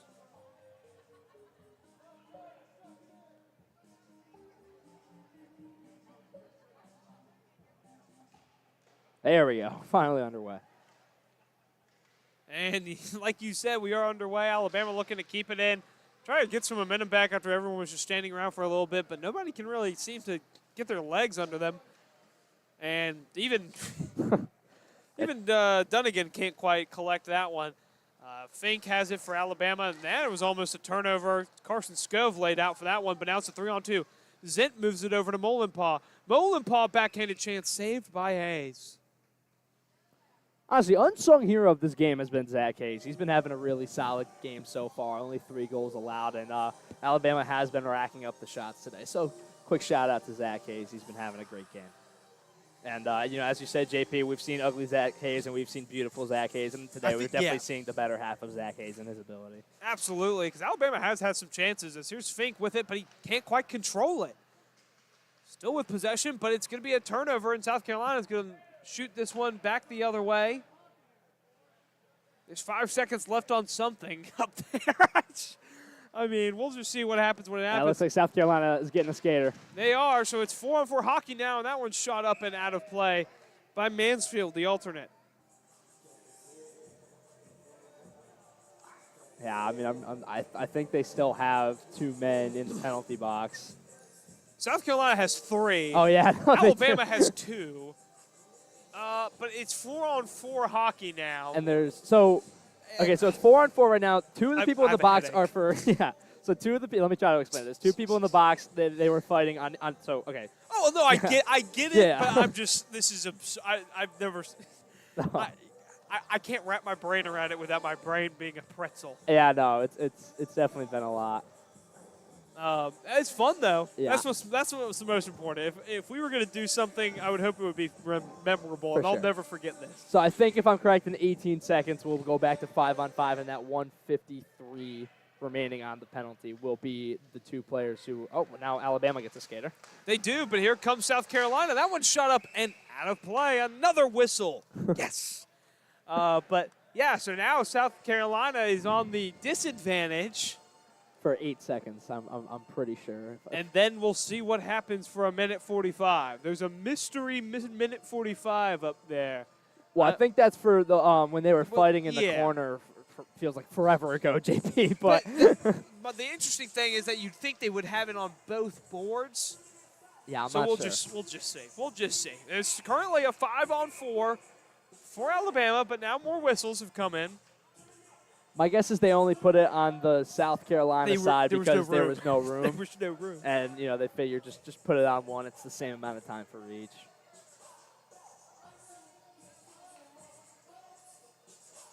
Oh, but yeah, no, it's been a doozy. It's been a doozy for sure.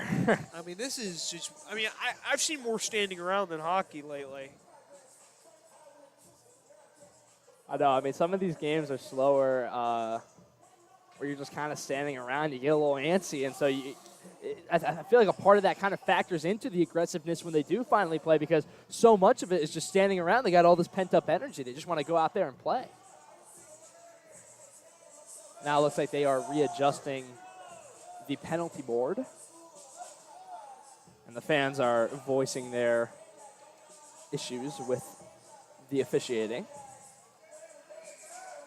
Yeah, we got a 6-3 hockey game here as we're getting set to face off. And this face-off is won by Alabama, but they can't quite clear it. And the Crimson Tide, 3 skaters. How many Alabama skaters does it take to clear 1 puck? Apparently it was 3, almost 4. And now all the penalties are gone, and we are back to even strength. But another whistle, as that one will be icing and take it all the way back to the South Carolina end of things. Yep. Feel bad for the kids who came here to ice skate today. They definitely got some waiting to do. But yeah, as you can see in the penalty box, there's still a member of each squad was for that fighting in the corner a while ago, matching penalties. So they will be released at the following whistle after their 2 minutes is up. Absolutely, and now coming away with it is South Carolina, as that pass just can't quite get on the stick of Connor Berman. Gamecock still with it. They absorbed the hit there on the boards. 2:30 to go here in the eternal second period. That one's shot on and almost caught the net. Aiden Dunphy gets to it to keep it in for South Carolina. And Alabama will just get to that one, move it up the boards. Moving it down now in South Carolina. They shot an initial save by Dunnigan. Yeah, good positioning there by Dunnigan. Was exactly where he needed to be with that shot. And Alabama will get to the puck now, try to clear things out of here. South Carolina going for a line change. They'll try to take advantage of it, but it's intercepted by Aiden Dunphy. Dunphy moving it on now. Dunphy skating around back behind the net. He'll dump it back for Colin Reed, absorb a big hit. Reed tried to get it to Finelli, but Alabama intercepted. Yeah, Alabama wanted an offsides on this sequence, but a really nice play by Finelli to get back onside just in the nick of time. It was definitely close. As now South Carolina's going to try and re-enter. Jake Pushkar with a nice pass, but an even better stick play to break that up. And now Enzo Finelli's going to take it in. He'll dump it down to Reed. Reed surveying on the goal line. Play it over to Riggins. Minute 20 to go in the period. Ben Riccitelli has it. Riccitelli goes cross ice for Riggins. Riggins gets it to George Clavin, who just got on the ice, but Clavin goes down. But this one gets out in front. Reed shoots, and it's saved by Dunnigan. Follow-up chance, and it's Dunnigan's down in the crease, and he'll just lay on it and cover it up. I don't know how the puck teleported back over there. Yeah, no, Dunnigan really got knocked down there. The only thing he could do was just keep the legs together and hope that the puck stayed in, and it did. So, fortunate bounce there for Alabama to keep the puck out of the net, and still somehow we have just over a minute left in this period. Really looking forward to the end of this one because it just feels like it's been dragged out longer than a Stephen King novel. I think both teams and us deserve the 15-minute reprieve. Absolutely. As this face-off is won by Alabama. And Fink takes a big hit behind the boards from Marco Pineda. And Pineda is trying to wrestle that one away. It's going to be Carson Scove coming away with it for South Carolina. He'll work it down for Pineda. Deflection out in front goes wide. And then another big play there. Jars the puck loose from Marco Pineda. Carson Scove has it now. Scove will get it up to Riccitelli. Riccitelli puts it on, trying for a deflection. And now coming away with it is Richards, but Carson Scove ties up his stick. This has just been a great Carson Scove game for South Carolina. It has been. I mean, people are definitely going to be thinking about that shorthanded goal for a while because that was just a really sweet play from him. Now Richards loses the puck. Mansfield coming away with it. Mansfield carries it in the Carolina zone. He shoots it on. Hayes will just play it off his stick instead of freezing it. And the puck will now go all the way up, but it was not touched by anything, so they didn't whistle it dead. And South Carolina wisely clears it down. No icing. And the second period will expire. We saw a lot of things. Yeah, we saw a little bit of everything. That took a long time.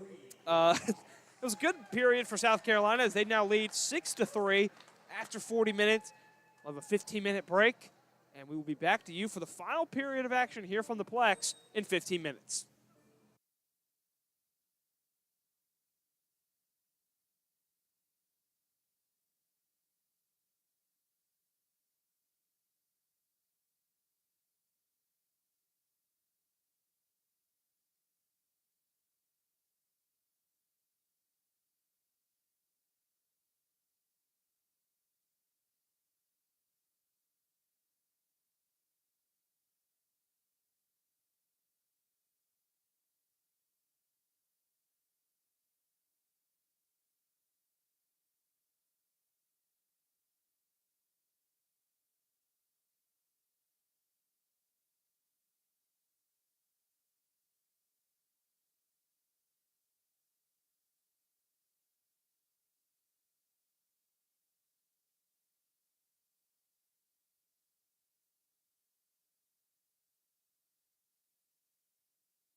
ladies and gentlemen, we are back here for the final 20 from the Plex. A 6-3 lead benefits the Gamecocks after what was a bizarre second period with more penalties, I think, than skating that happened. Calvin, for the folks at home that maybe have mercifully missed it, recap that second period for us.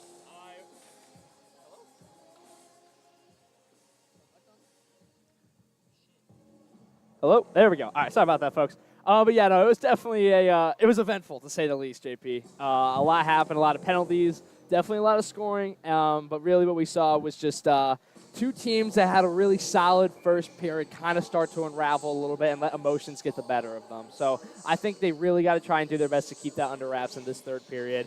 Alabama trailing by 3, trying to get back to this game, in South Carolina trying to close out and sweep this 2-game weekend series. Absolutely, and we are underway here from the Plex. That face-off won by Alabama. They tried to dump it into the Carolina zone. And South Carolina will come away with it. Carson Scove moves it up to Marco Pineda.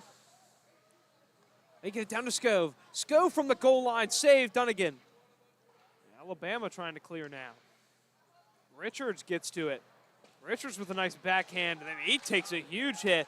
And Fink has it. Fink with a move. Fink shoots, and a save by Hayes. Just gets enough of the puck. Yeah, I think Hayes kind of came out a little bit too far, tried to get back, and just got enough of that one to get it over the net. Then that one's shot on, saved by Hayes, but he lets it play out. And the Gamecocks will get it up. Pineda to Pushkar. Pushkar drops it back for Pineda. Pineda shoots into the chest of Dunnigan, and he's saved. I mean, I like it. Just put shots on net. You know, you have the lead. You never know when a rebound turns into a scoring opportunity. So just, you know, honestly, a lot of players that have a high level of assists are just shooting the puck, and players are grabbing rebounds. So sometimes it's just all you can do, and a nice play there.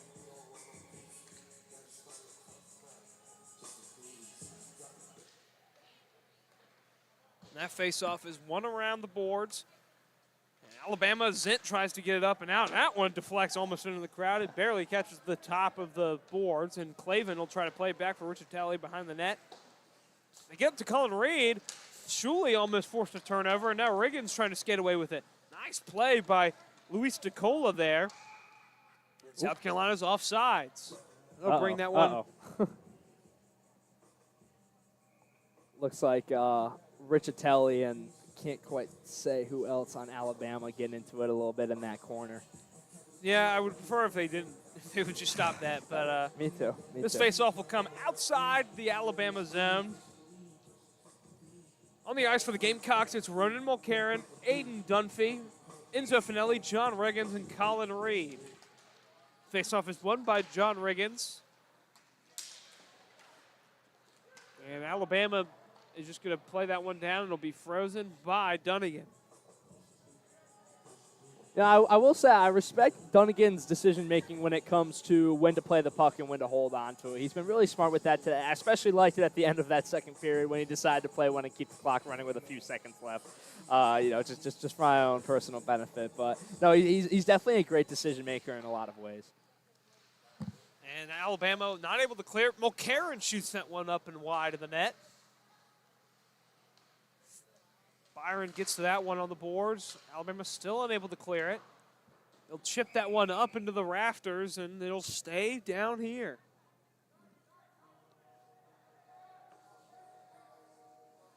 And we've seen in the first two periods where both teams kind of took a second to get going, but South Carolina and Alabama really coming out looking strong in this third period. We got 18:21 remaining in regulation, and I expect a fast-paced final period in this weekend series. And now South Carolina has it behind the net. They've got it to Reed. Reed still just can't get away from it on the boards. Gets it up to Ronan Mulcairn, who shoots it on. It's saved with the glove. Really nice play there by Dunnigan to find that puck through traffic because there were bodies in front of that net, but he was able to navigate that, track it down, and a nice glove save there for him. Forces a deep face-off. Absolutely, and now John Riggins will take it. I mean, they haven't played enough actual hockey for anyone to come off. Alabama will win this face-off, and they have a chance there with Ellis. He tried to chip it over the head of a couple Gamecocks to get it to him, just couldn't get it there. Reed takes a stumble, and now it's Fink coming away with it for Alabama. That one's blocked out in front. Bouncing puck goes past Hayes, and South Carolina collects, but they can't clear it. Zint keeps it in, but Mulcairn has it on the boards. That one's sent down. There will be no icing. Fink now trying to direct things for Alabama. They're going to try and get out. They're down by 3, and time is running out. Mansfield has it on the boards. It's tied up there with Mulcairn and Winklebleck. Winklebleck comes away with it. Winklebleck gets it up to Josh Wilkins, but Wilkins opts to throw a massive hit. But now it's a 2-on-1 for Alabama. Mansfield shoots, and he scores! Calvin Mansfield had Richards to his right, opted to take it himself. And just like that, Alabama's back down only 2 goals. Well, I want to start by complimenting his first name. I mean, you really can't do much better than that. But, I mean, that was a really nice goal there by Mansfield. Netting that bottom left corner, sneaking it past Hayes' pad, and gets Alabama, you know, into somewhat reachable territory right here. We got a 2-goal game. As I mentioned earlier, it's the worst lead you can have in hockey. And definitely a swing of momentum a little bit. Absolutely, and now it's a really big opportunity for Alabama. I mean, if they can just keep their cool heads and not take any stupid penalties, they can build off this momentum. I mean, it's really going to come down to who can control their emotions the best, because in that second period, we saw that, you know, while both sides really didn't do a great job of it, South Carolina did so more than Alabama.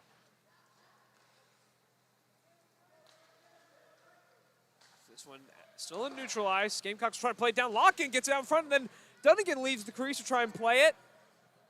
It went up into the air. Nobody really knew what to make of it, but Alabama escapes unharmed for now. The puck is still in their zone. They get down to Clavin, but Clavin loses it off his stick. Locken will just play it around the boards.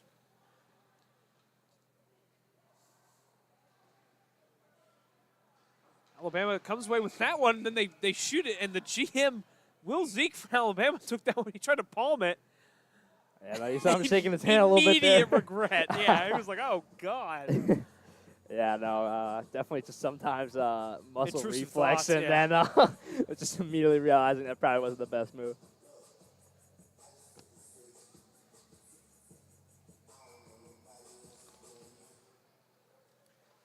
This face-off coming away with it is Alabama. They'll play it up the boards, but it's going to go down for icing. So Alabama not exactly building off the momentum in the way we kind of thought they would.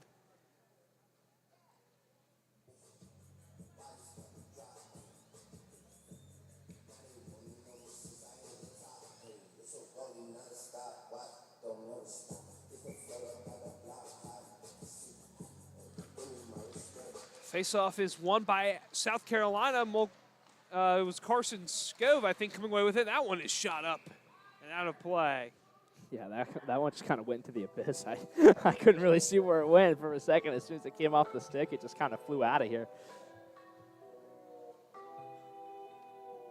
South Carolina going for some changes, and now on the ice, it's going to be Ben Ricciatelli, Aiden Dunphy, Garrett Albers, as well as number 22, Ian Huver for the first time today, and Adam Feldman. Down goes Berman. He'll draw a penalty, and just what Alabama needed to not do. And choice words, but no altercation in the corner. Yeah, I saw a little grabbing of the stick there from Yeah.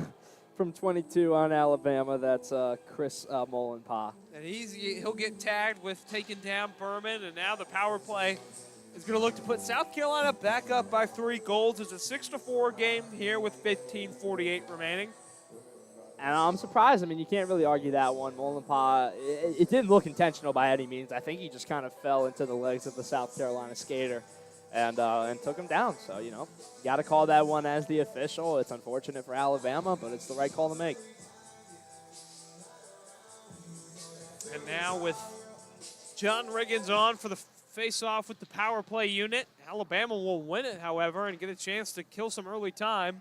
More importantly, they don't shoot this one to their own bench for like the 3rd straight time. But South Carolina, now it's Riggins. He's going to collect things to try to get out to work. Here comes Riggins. Up the boards. He's going to hit the brakes. He'll get it on down. Pushkar puts it on, but it goes wide. Marco Pineda trying to get to it. that one can't be kept in by Riccitelli, and South Carolina losing 30 seconds already off the power play. Alabama will go for a change. Yeah, it was a big play there for Alabama, trying to get this penalty kill and stay in this game. And that one takes a bounce off a skate, and more time wasted.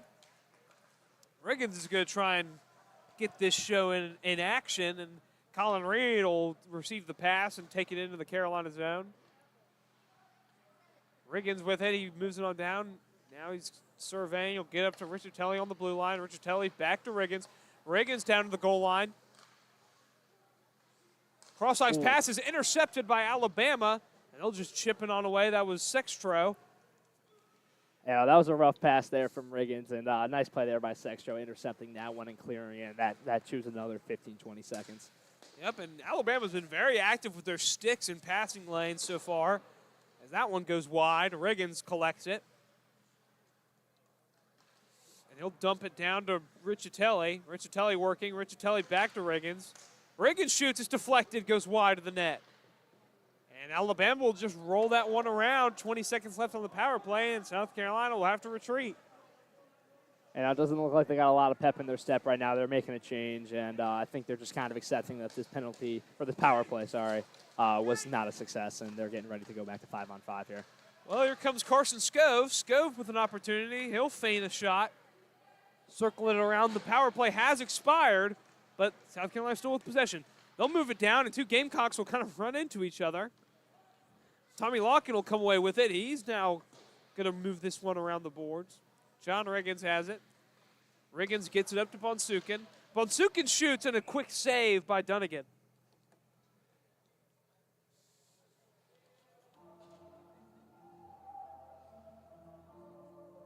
You know, this is going to be a rough weekend for Dunnigan. I feel bad for him. You know, when you look at the score sheet, you see 7 last night, you see 6 today. Especially, it hurts when you let up a lot of goals as a goalie, and the other goalie gets a clean sheet, as Tamoyan did last night. So definitely a draining weekend for Dunnigan. But I hope he's able to keep his head held high, because he is a really good goalie for this Alabama team. And another save there for Dunnigan as he'll play that one away with the pad. And now Alabama looking to get out and running after they killed off the power play. Here comes Luke Ellis. Luke Ellis shoots on, and it hits the crossbar. That was close. That was really, really close. It beat Hayes shoulder high again, but Hayes bailed out by that crossbar, and Alabama will now take a face-off in the offensive zone. The post is a goalie's best friend, man. I remember any time when I played and I got a lucky save from the post, I'd always say thank you. This face-off, there will be a whistle. We'll redo things. That one was won by Alabama, so if they lose this one, they'll be miffed. But it'll be Shuley. And it's won by Alabama. Luke Ellis with the quick shot, saved by Hayes. That was a nifty little play there from Alabama. I like that, just kind of sneaking in behind and getting a shot off quick. And but Hayes was just ready for it, and a nice save. And now another face-off, and this one is won by Carolina, so third time's the charm for South Carolina on that near side face-off dot. Tommy Locken tries to chip that one down. There will be no icing. And Alabama looking to clear, but that one takes a funky bounce off a stick, and it'll be Tommy Locken regaining possession for South Carolina. Yeah, that puck did not do at all what he was trying to do there for Alabama. It just came off real awkward, and now it's South Carolina possession, but it goes back to Bama and now back to South Carolina. Well, yeah, Luke Ellis tried to get it to Shuley out in transition, but it hit his skate, not his stick, and now Carson Scove weaving through. That one's shot on and saved by Dunnigan. Now, it started off those first 2 periods, they came out slow and started to heat up. This one, they came out hot, and now are kind of starting to slow down a little bit. I think the fatigue is getting to them a bit, and they're still playing really great hockey and definitely playing some fast hockey. But you can tell that you know, for the length of this game, especially considering that they had a long one last night as well, it's getting to these sides. And Dunnigan punches that one away out of the air, and Connor Berman will get to it for Carolina. Carolina with it with Albers, but it's played away, and now it'll be Richards for Alabama trying to clear it, but it gets up to Sextro. Sextro has an opportunity here. He's going to shoot on. It's deflected by Dunphy. Dunphy with a nice stick play. And then a huge hit there by DeColo. Richards with it now. DeColo gets it back to Richards. Richards behind the net. And picked off by Dunphy. Now Dunphy racing the other way. He's got Feldman to his right. It'll be a delayed penalty on Alabama. They shoot, they score! Adam Feldman off the rebound. And they don't even need the power play. Adam Feldman, his first goal of the season, the senior winger from Goshen, New York.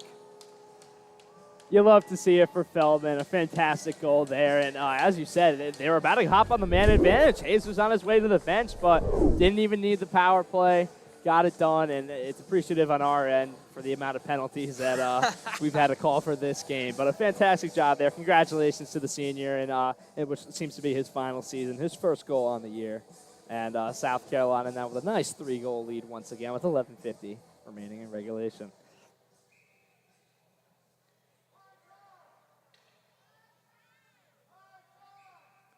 Now, referees are discussing. I'm not quite sure what they're discussing. I think they're going to give him another penalty for scoring a goal. Yeah. Oh, God.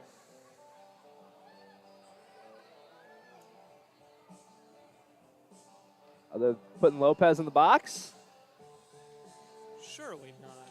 I don't know what he could have done. I think Lopez is just trying to get an explanation. I'm not sure. I mean, they're opening the penalty box for. Oh no, maybe I think. Never mind. They're just talking to the scorekeeper here. Oh. No, it'll be Sextro. Jeez. God, I wish we had a replay in this booth, man. There's so many times where we just haven't been able to see what these refs are calling, but South Carolina is going to get a power play after all of that. They scored a delayed penalty, and then they end up going on the power play anyway. You know? Yeah. Time is not your friend for Alabama, and it just got even worse. I mean, Alabama's not Alabama's friend today. They're really screwing themselves out of some scoring opportunities and some big momentum boosts because of these just silly, unnecessary penalties. But here's Byron trying to do things his own way. Blowing up something in center ice. There he delivers a big hit after the puck leaves, but John Riggins is coming the other way for South Carolina. Riggins looking to help out somebody else, but he'll just pass it on over. Tommy Marvin has it now. Riggins moves it down. Riggins shoots it into the skate of someone, and now Alabama has numbers. And they just, Byron chooses not to take advantage. Lopez is incensed. I mean, he just shot that one the way. I don't think he realized that he had a 3-on-1 developing. And now a whistle. And I think a penalty coming up to South Carolina. I think somebody knocked the stick out of the hands of DeCola. I think it was Colin Reed. And now Reed heading to the penalty box. A second penalty on the day. As you said, one of the most penalized players in college hockey south. Yeah. Well, hey, maybe the clock got a little bit nicer to Alabama now because they'll go back on the 4-on-4, which we have seen approximately 4 billion times tonight. Especially if you count last night as well.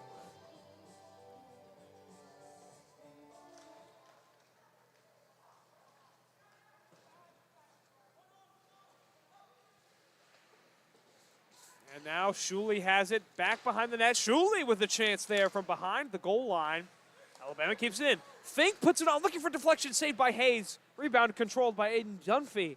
That one was tough. Yeah, that was a good play there by Zach Hayes, especially before that when he used his stick to kind of just wreak havoc on the Alabama play there. And then going the other way, a one-man wrecking crew from Aiden Dunphy nearly netted South Carolina another special teams goal. Now we're all tied up on the boards, and the refs are just going to blow it dead. And they come skating in quick. You see they want to get in there and make sure no unnecessary tomfoolery occurs. Now the loudest rendition of Fiend ever played is currently happening in my ears. Coming from someone who was actually at the Travis Scott concert, this might be louder.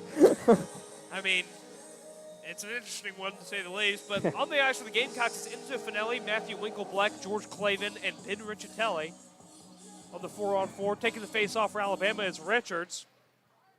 And it's one back by Carolina. Riccitelli surveying. He's going to shoot on, and it's blocked by the skate of Richards. Riccitelli's going to race back. Alabama is going to make some changes. 20 seconds of 4-on-4 hockey before the Alabama power play comes on. So South Carolina looking to take advantage of that. Nice move by Enzo Finelli. Finelli now racing. He's going to backhand chance, and it hits the sidebar, I think, of the net. Yeah, I'm not sure if Dunnigan got a piece of that one. And here's Luke Ellis all alone, and he makes the save, but it's a penalty coming up to South Carolina again. I'm curious if they're going to give him a shot here. I don't think they are. But No, I think this is going to be after the fact. I think off the pass to Ellis, I think Fink got kind of interfered, or it was a cross check. But more importantly, it's going to be a 5-on-3 for Alabama to try and claw back into this one with 9:43 remaining as they trail by 3 goals. You're really going to see how much Alabama wants to win this game right here, because this is really the golden opportunity. You know, the universe has handed them a silver platter and said, take it, run with it, try and get back in this game. So we're just going to see if they're able to accomplish such, or if South Carolina is able to lock in with a 5-on-3 here. And Alabama will take the face off, but a big collision there knocks out 2 of their guys. They got Fink cross ice, nearly had it, and they'll race to try to keep it in. They're not able to. Lopez gets to it. Lopez, as John Riggins takes a tumble, so now just 2 skaters for South Carolina. Lopez moves it in, backhanded chance, follow-up chance, they score! Lopez gets his own rebound and puts it by Zach Hayes. And it's 7-5 South Carolina. We mentioned earlier, JP, Zach Hayes, one of his big issues in net is those ugly rebounds. And Jensen Lopez, the VP of this Crimson Tide squad, put a shot on net, hit off the left pad of Hayes, able to get his own rebound and net it in the back right corner. So a fantastic goal there by Jensen Lopez. And now, still a minute 40 with a 5-on-4. Another score here, and it's a 1-goal game. Absolutely. You know, it all comes down to that hustle by Lopez to collect that puck. He's sitting Riggins spinning with a nice nifty move. And it was a 5-on-2 for Alabama. I mean, if they didn't score there, they may as well hit the showers early. But there's another nice move as they still have a minute and a half of power play time.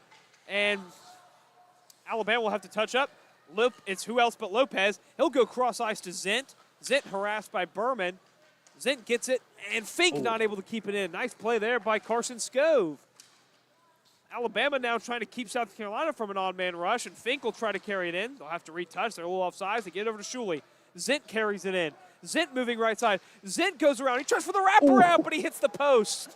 Oh, he had Hayes leaning. That one leaves play. And Zach Hayes is a big fan of Kai Bonsukin right now. What a play by him to be exactly in the right place at the right time, preventing that wraparound goal because it was open. But Kai Bonsukin able to get there just in time, prevent that one there. But they still got a minute 3 left on this power play, so we'll see if Alabama can execute. Another penalty is coming up to South Carolina. This is going to be 5-on-3 hockey. On push car. South Carolina has 3 guys in the box currently. I mean, I know they hit Reed. They're beating themselves up right now, South Carolina. They got to really tone down these penalties because Alabama has some momentum right now. They've gotten really close. They just called their timeout. I mean, this is the most pivotal moment of the game. Yeah, I think that's You're the right going to play. have a minute 3 seconds of 5-on-3. You're down just 2 goals. You've proven you could score. You've kind of figured out the key to beating Hayes is to get down low and dirty. And now, with Alabama using their timeout, they're going to have plenty of time to think about this one. Yeah, I think it's a great call to call a timeout right here. As you said, they've gotten a read on Zach Hayes on how to get past him, and I think what he has to do is just readjust his game. But what I expect to see from Alabama here, they've been really good at trying to get shots quick off the faceoff. That's really led to some good scoring opportunities for them. And I think if they do that, are able to knock one in, then they'll have a lot of time left with the 5-on-4. So if they can score quickly on this 5-on-3, have a lot of extra time for the 5-on-4 because there's still 2 full minutes left on that. If they're able to score within 10, 15 seconds, then that's going to be huge. But, of course, easier said than done. We got to see them actually go out and do it. Yeah, we're kind of having the easiest job here, but Alabama will win the faceoff. They'll move it down to Byron. Byron surveying. He's going to go back up to Lopez. Lopez cross ice to Fink. Fink working it. They'll try to go back down, and Byron had to play it off his skate. It was a little bit of a tough pass. Shuley will move it to Zent behind the net. Zent back to Shuley. Shuley surveying. He'll get it back up to Fink. Fink's going to work it down. He's going to pass over, and a great stick play by Scove breaks that up. They get it down low to Shuley, but Hayes is able to turn it away. Shuley works it around to Zint. 30 seconds with 5-on-3 remaining. Fink has it. Fink goes cross ice, but they're not able to get to it. Josh Wilkins, can he clear it? He can, and it's Carson Scove with a breakaway. Scove is able to get past Fink. Scove wrestles it away, and a poke check by Dunnigan, but it doesn't matter because it'll be a penalty on Fink. It'll be a penalty on Fink for taking down Scove, who just out-muscled him on the breakaway. Scove is the MVP of this penalty kill. He's had a lot of really nice pass breakups and a fantastic play there. Fast break opportunity for him. And, we already saw him do it once this game. I'm trying to do it again, but I like that play by Dunnigan, really putting his body on the line there, laying out for that one, making a save. But, just a little too physical on the defensive side for Alabama. So now it's going to be a 5-on-4 with 8 minutes left. And, just what a turn of events there. Well, it's 4-on-3 now. Oh, yeah, my apologies. The penalties just blend together in your mind. But, yeah, 4-on-3 for Alabama, so they're still in the man advantage for just a little bit before it becomes a 4-on-4. That's really changed the complexity of this game. DeCola's coming away with it for Alabama. One last charge on the man advantage for them. Hayes is ready. DeCola surveying. He's just going to looking around. He's got Ellis far side. Yeah, he's really eyeing down Ellis here. Ellis gets it back to DeCola. DeCola tries to go cross ice to Sextro, but he couldn't get it there. Riccitelli trying to absorb it. Now Sextro and Ellis tying up Riccitelli.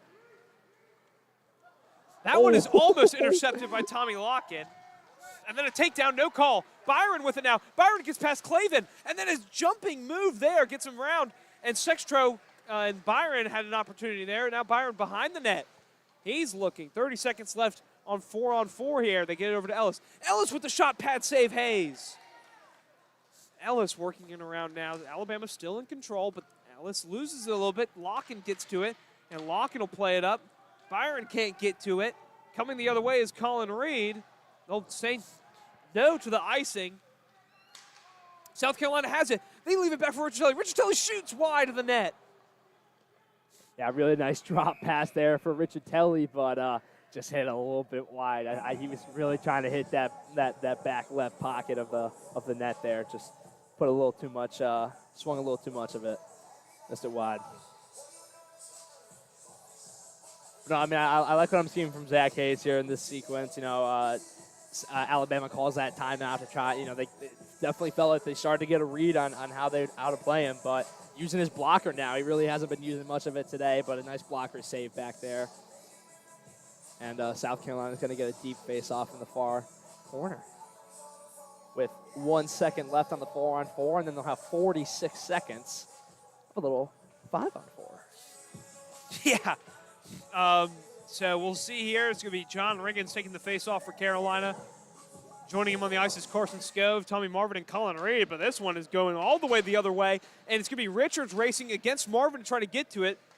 40-second power play for South Carolina starts now, and Riggins is going to carry it on in. And Paula got down on a knee to try and block it, but South Carolina is just going to wait for the perfect shot. Riggins tries to go cross ice to Pineda. Can't quite get it to him. Marvin gets it on the blue line. Marvin goes over to Riggins. Riggins down. 13 seconds remaining on the power play for South Carolina. They're going to try and go cross ice, finds no one. Tommy Marvin's just going to skate that one away from Richards. 5 seconds remaining. Here comes Riggins, one last opportunity. Riggins looking. He goes cross ice, but just misses Colin Reed. Out of the box is Zint. And now it's a turnover. Alabama just couldn't quite get it to number 21, Tyler Zint. And then a save here from Dunnigan. If they had Zint coming out of the box, if they could have gotten it to him, that would have been one on Hayes. Yeah, no, I like that play there by Colin Reed. The puck was loose. It looked like it was going to be a turnover for Alabama, but he was just able to kind of sneak in, get a quick shot off on Dunnigan. But Dunnigan, he's been playing a really solid game today, and a nice save there. Yeah, this game is going to come down to the wire. We have 5:48 left on the clock, a face-off here for South Carolina. Absolutely, and now Mulcairn keeps that one in. Alabama trying to get to it and get it out of there. DeCola will chip it away, gets up to Ellis. Here comes Alabama. Alabama tries to go cross ice, and they are offsides. Zint went over the line before the puck did. That is a keen eye by that official because it looked like Zint had maybe gotten onside. Yeah, it was close. Now Alabama will intercept that one, but it goes right back to Locken. Locken coming the other way. Locken moves it on. He's still going around. He shoots, and it goes wide. Oh, geez, and we got a Crimson Tide limping off the ice. Looks like a right leg injury. Mansfield, I think, took a blow there, maybe knee to knee, and he is down. But here comes Alabama. They've got a chance. It's good. Lopez tried to get it over to Ellis, but a great diving play by South Carolina broke it up. 5 minutes to go now in the game. DeCola now for Alabama. They need 2 goals to tie in 5 minutes. They'll get it over to Richards. Richards moving on. He's got Sextro to his left. He shoots, but he loses the puck. And now he tries to move it on in. South Carolina clears it. It's Enzo Finelli. Lopez knocks that one around. South Carolina going for a full line change. Alabama's rushing to try and take advantage of it. Here comes Molenpaw, but he lost it off his stick for a little bit. Now he skates in, tries to go backhand. Hayes was hugging the post. Marco Pineda reciprocates, fakes, hit attempt. Now, South Carolina just moving it around on the boards. They're going to move it into the Alabama zone. And Dunnigan's just going to dive on the puck and freeze that one, not giving South Carolina a chance to do something off the rush. Yeah, no, I like that play there by Dunnigan laying out for that one, just trying to stop momentum because right now South Carolina's getting a little hot as the referee is going to have to interfere once again. Looks like it's Max Sextro. Yeah, I mean, he's been quite a little bit of a pest this afternoon. Yeah. You know, anytime you go to the Flight Trampoline Park, you're going to have a kid that's always just starting some stuff. So might as well be the same for the ice rink.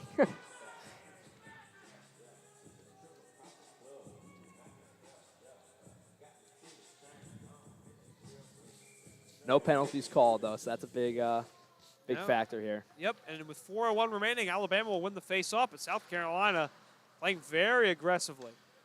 They try to clear that one up, and Alabama, they do have an opportunity here. Fink, I think him and Lopez weren't quite on the same page there. Fink wanted him to dive and take that one in, and now Carson Scove moves it over to Pineda. Pineda gets it on the goal line, not able to do anything with it.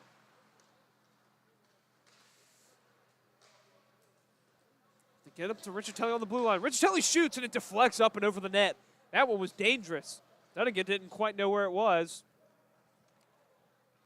Alabama looking to get the puck back, and they do. Lopez, well, for a moment there, it looked like they did. Now here comes Carson Scove. He gets down the goal line. Back to Scove, but wide. And Zint has it for Alabama. They're going to get it up to Lopez, and here come the Crimson Tide. And a penalty behind the play.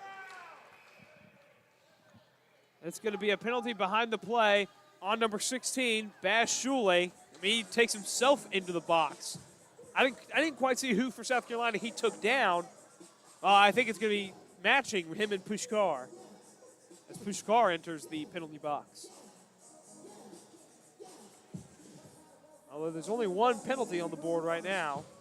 Yeah, I'm not sure if I can't quite tell if that's like.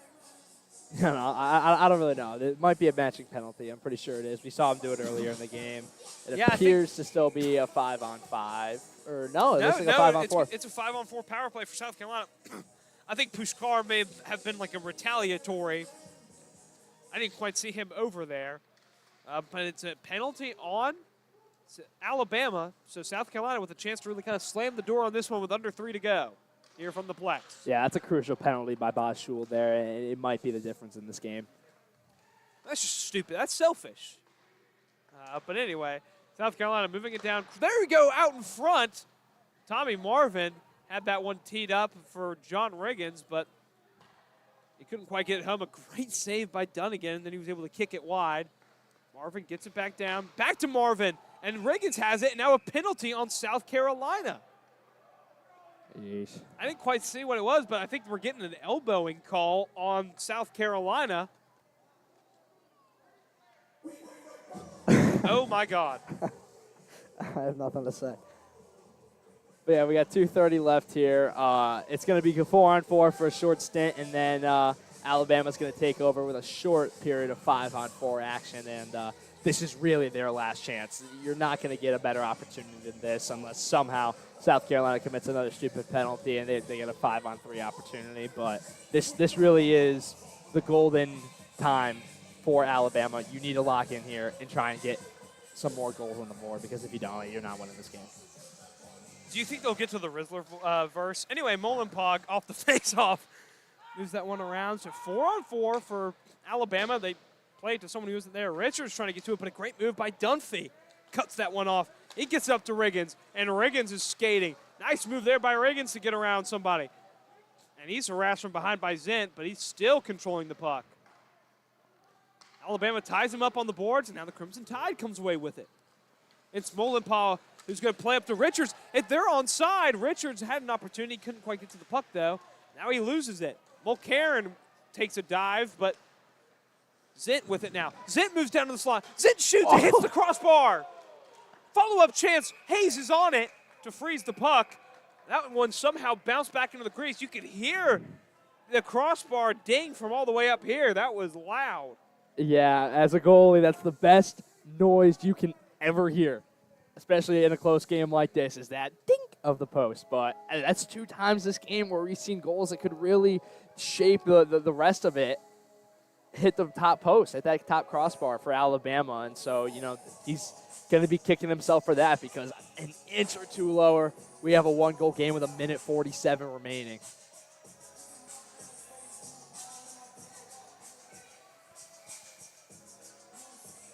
But, you know, you can't let that get you too much here, because you're still down by 2 trying to get back into this game with just under 2 minutes remaining. And Luke Ellis with the chance off the faceoff. He just couldn't quite get his stick to it to get a shot off. And that one's knocked down at center ice by Fink. Fink moving on now. Then they pass it over. It's intercepted. They get it down to Ellis, though, off the deflection. Back to Fink. Fink shoots, and it hit Zach Hayes' stick like a launch pad. Yeah, no, that kind of airmailed a bit. Now, usually in this scenario in hockey, I would highly recommend that Alabama pull their goalie here. But the thing is, you don't see that a lot when teams playing South Carolina, because they just never stop playing offense. And they're, you know, if there's an open net, they're gonna hit it. So I think it's a smart play here by the Alabama coach to not pull Dunnigan here, because you never know when South Carolina is gonna flip the script and go the opposite way. Absolutely, and now Alabama just has to get the puck into South Carolina's end. They'll play it back to the blue line. They get it over to DeCola. DeCola almost lost the puck. Then they play it down, and Carson Scove, who else? Yeah, he really has just been such a huge factor in this game. And it'll be icing there on South Carolina. I don't understand how that's possible, because it transitioned to being an Alabama power play, so it shouldn't have been icing. Yeah. Anyway, the puck is going to come down into the South Carolina end with 31 seconds of a man advantage for Alabama, a 2-goal lead for South Carolina.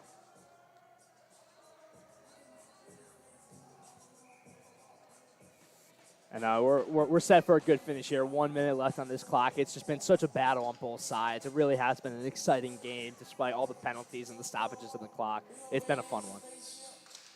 That face-off won back by Carolina. Bonsukin will rifle it around the boards. It'll be kept in by Lopez. Lopez gets it down, but we have a whistle. I'm not sure why. Another penalty? Yeah, I think... Too many men for South Carolina, maybe? Oh, wow. Well, that would certainly change things here. Yeah, Mulcairn heads into the penalty box, and whoever is in there for South Carolina is getting a friend. And a big opportunity here as Alabama has pulled their goalie, so it's going to be a 6-on-3, which is just a recipe for disaster here. South Carolina really needs to be smart with their positioning defensively, make sure no one is wide open in front of that net. And that faceoff, however, is won by Carolina and shot into the South Carolina bench. Yeah, trying to clear it. Just cleared it a little too far to the left. Went out of play. And, so we're just going to do a quick redo. Wasted about 2 seconds. No, Zach Hayes really needs to step up here. He's going to have to expect to face some tough shots. And now South Carolina is going to have to defend. Fink shoots wide of the net. They've got the screening out in front of Hayes, but this one's going to go the length of the ice. There will be no icing.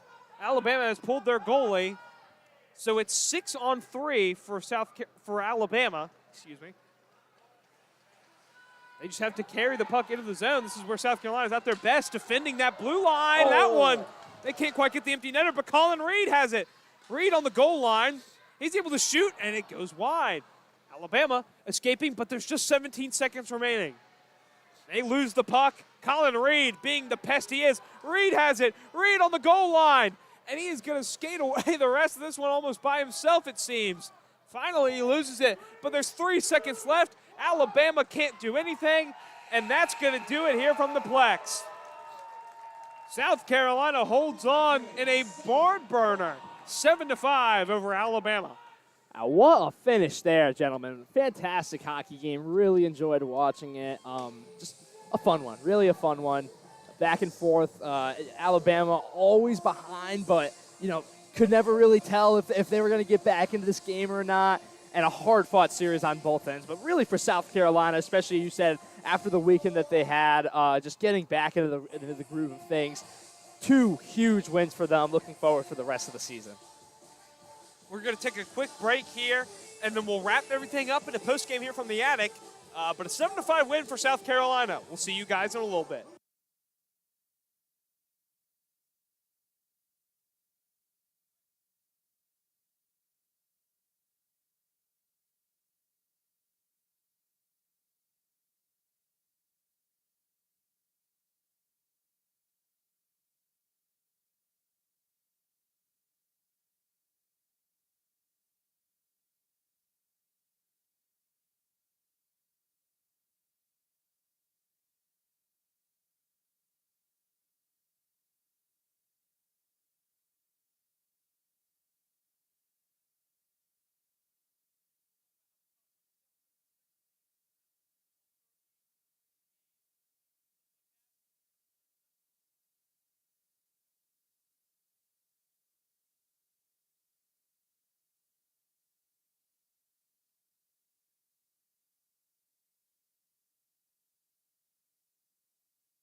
We are back here from the attic to recap South Carolina sweeping their weekend series over the ACHA's Alabama Crimson Tide. South Carolina moves to 16-6-4 on the year.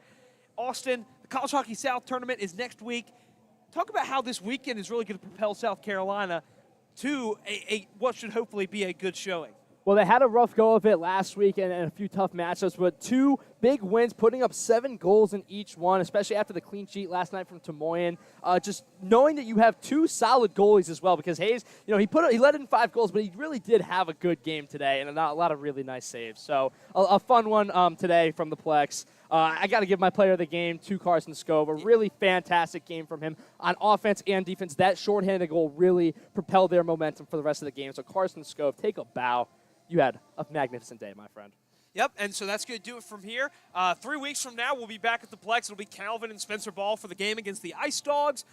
You'll see me again on senior night against the Clemson Tigers. Our wonderful tech crew of Reece, Nolting, and Micah, Rhoades, we wouldn't be here without them. It's been a great time. This is for SGTV. I'm JP Barry. He's Calvin DeLude. Good night, Carolina. Forever to thee.